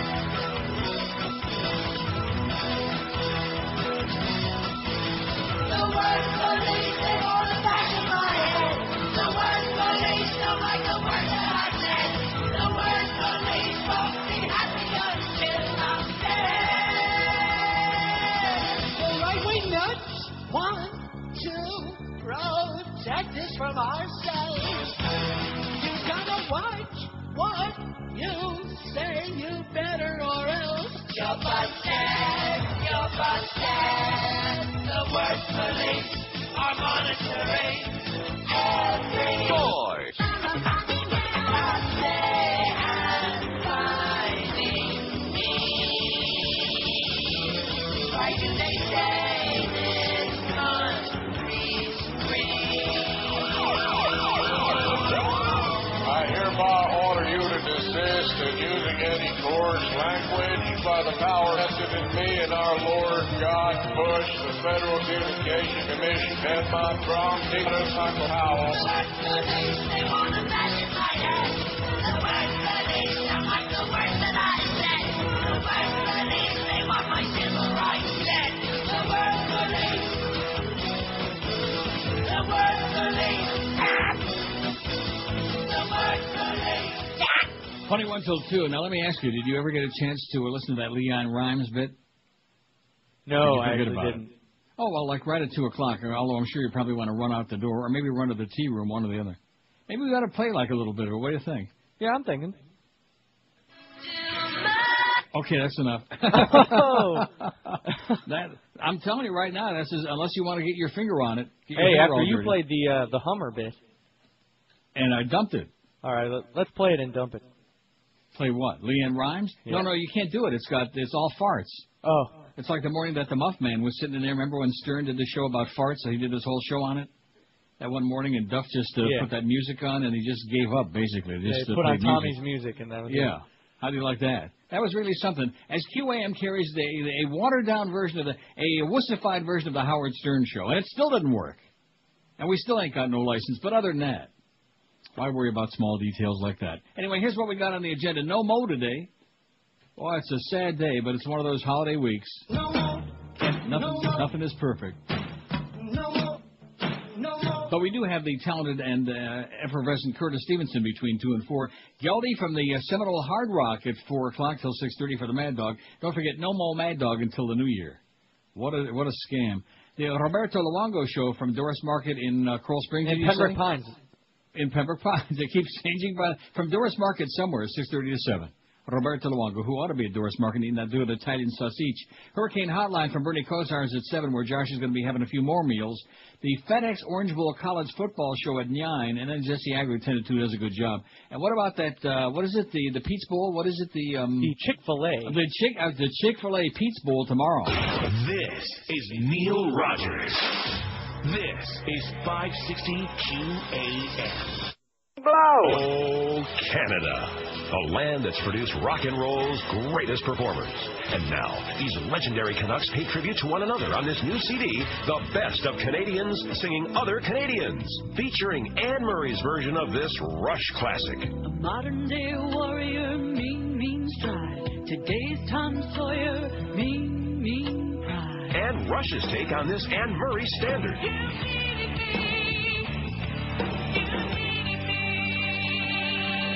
The Best of Canadians Singing Other Canadians has all your favorite singers from C to A, like Celine Dion's rendition of this Neil Young number. Old man, look at my life. You're a lot like my husband Rene, no? Neil Young singing Celine Dion's biggest hit. I know that my heart of gold will go.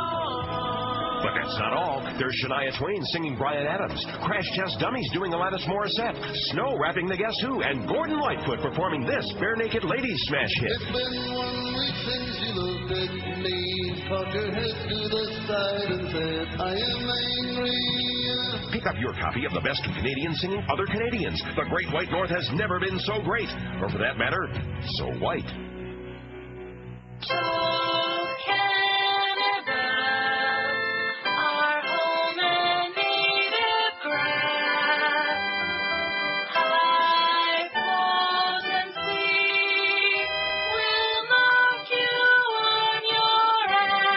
Rectum.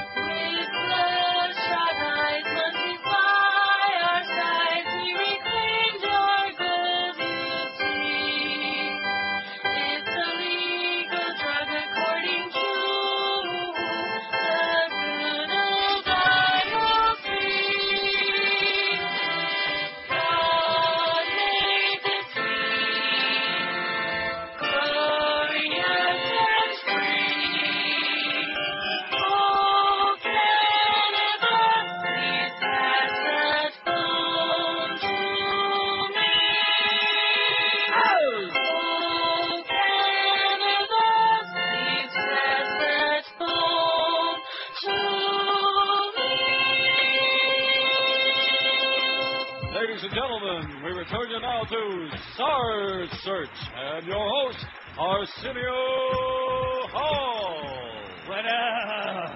Hey, everybody, I'm Arsenio Hall, and welcome back to SARS Search. Y'all ready for our first contestant? All the way from Hong Kong. Give it up for comedian Him Lung Bad. Okay. How you do? First joke. Two Chinamen walk into bar. First one say...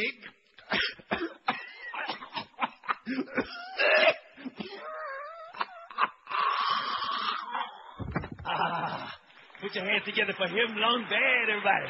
Oh, man, I heard it dying on stage, but that was just plain old whack. All right, let's hear from our judges. Ahmet Zappa. What you think of Him Lung Bad? I loved him. He was great. 5 stars. Oh, man, you give everybody 5 stars. Next up, my homeboy, the one, the only, Ben Stein. His brand of comedy is infectious. 3 stars. All right, it is.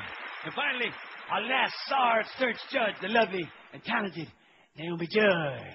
What do you think of Him Lung Bad, Naomi?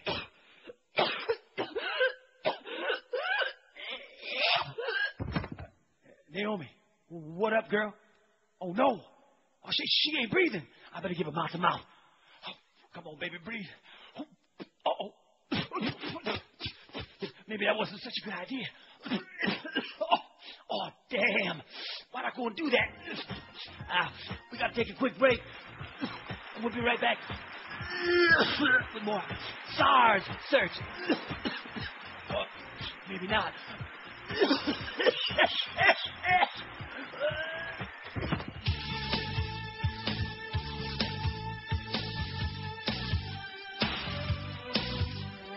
Because of SARS, I don't go out at all. I spend all day indoors, 'cause I don't want to die from SARS. Because of SARS, I bought a surgical mask. I look like Michael Jackson, but it's better than catching SARS. Because of SARS, every time my nose runs, I call my doctor, and he tells me I don't have SARS. Because of SARS, I cry all the time. Now my throat's kind of raw. Oh my God, does that mean I have SARS? I'm dying over here.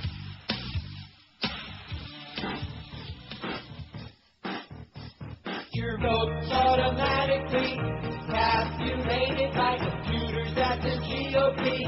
Manipulated this time. Don't let the fascist neocons screw us again. The brother governor that's running Florida, no doubt, got another plan to get your vote done. This time don't let the fascist neocons screw us again.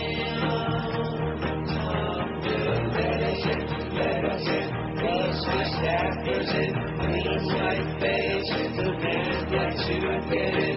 Let us in, we don't live here. Let us in, clean white preppy men.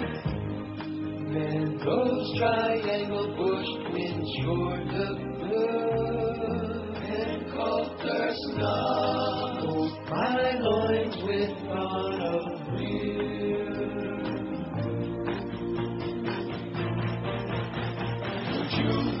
Killed Christ, oi! The Jews killed Christ. Bush is appointed by God. Back, you can't see crack in your darker than brown, and your vote will get thrown out. Brown back, except for a hard vote, screaming closet bags. Well, it won't matter who or what you vote, like it's rigged for Bush too. Winning a landslide this time, don't let the fascist neocons screw us again.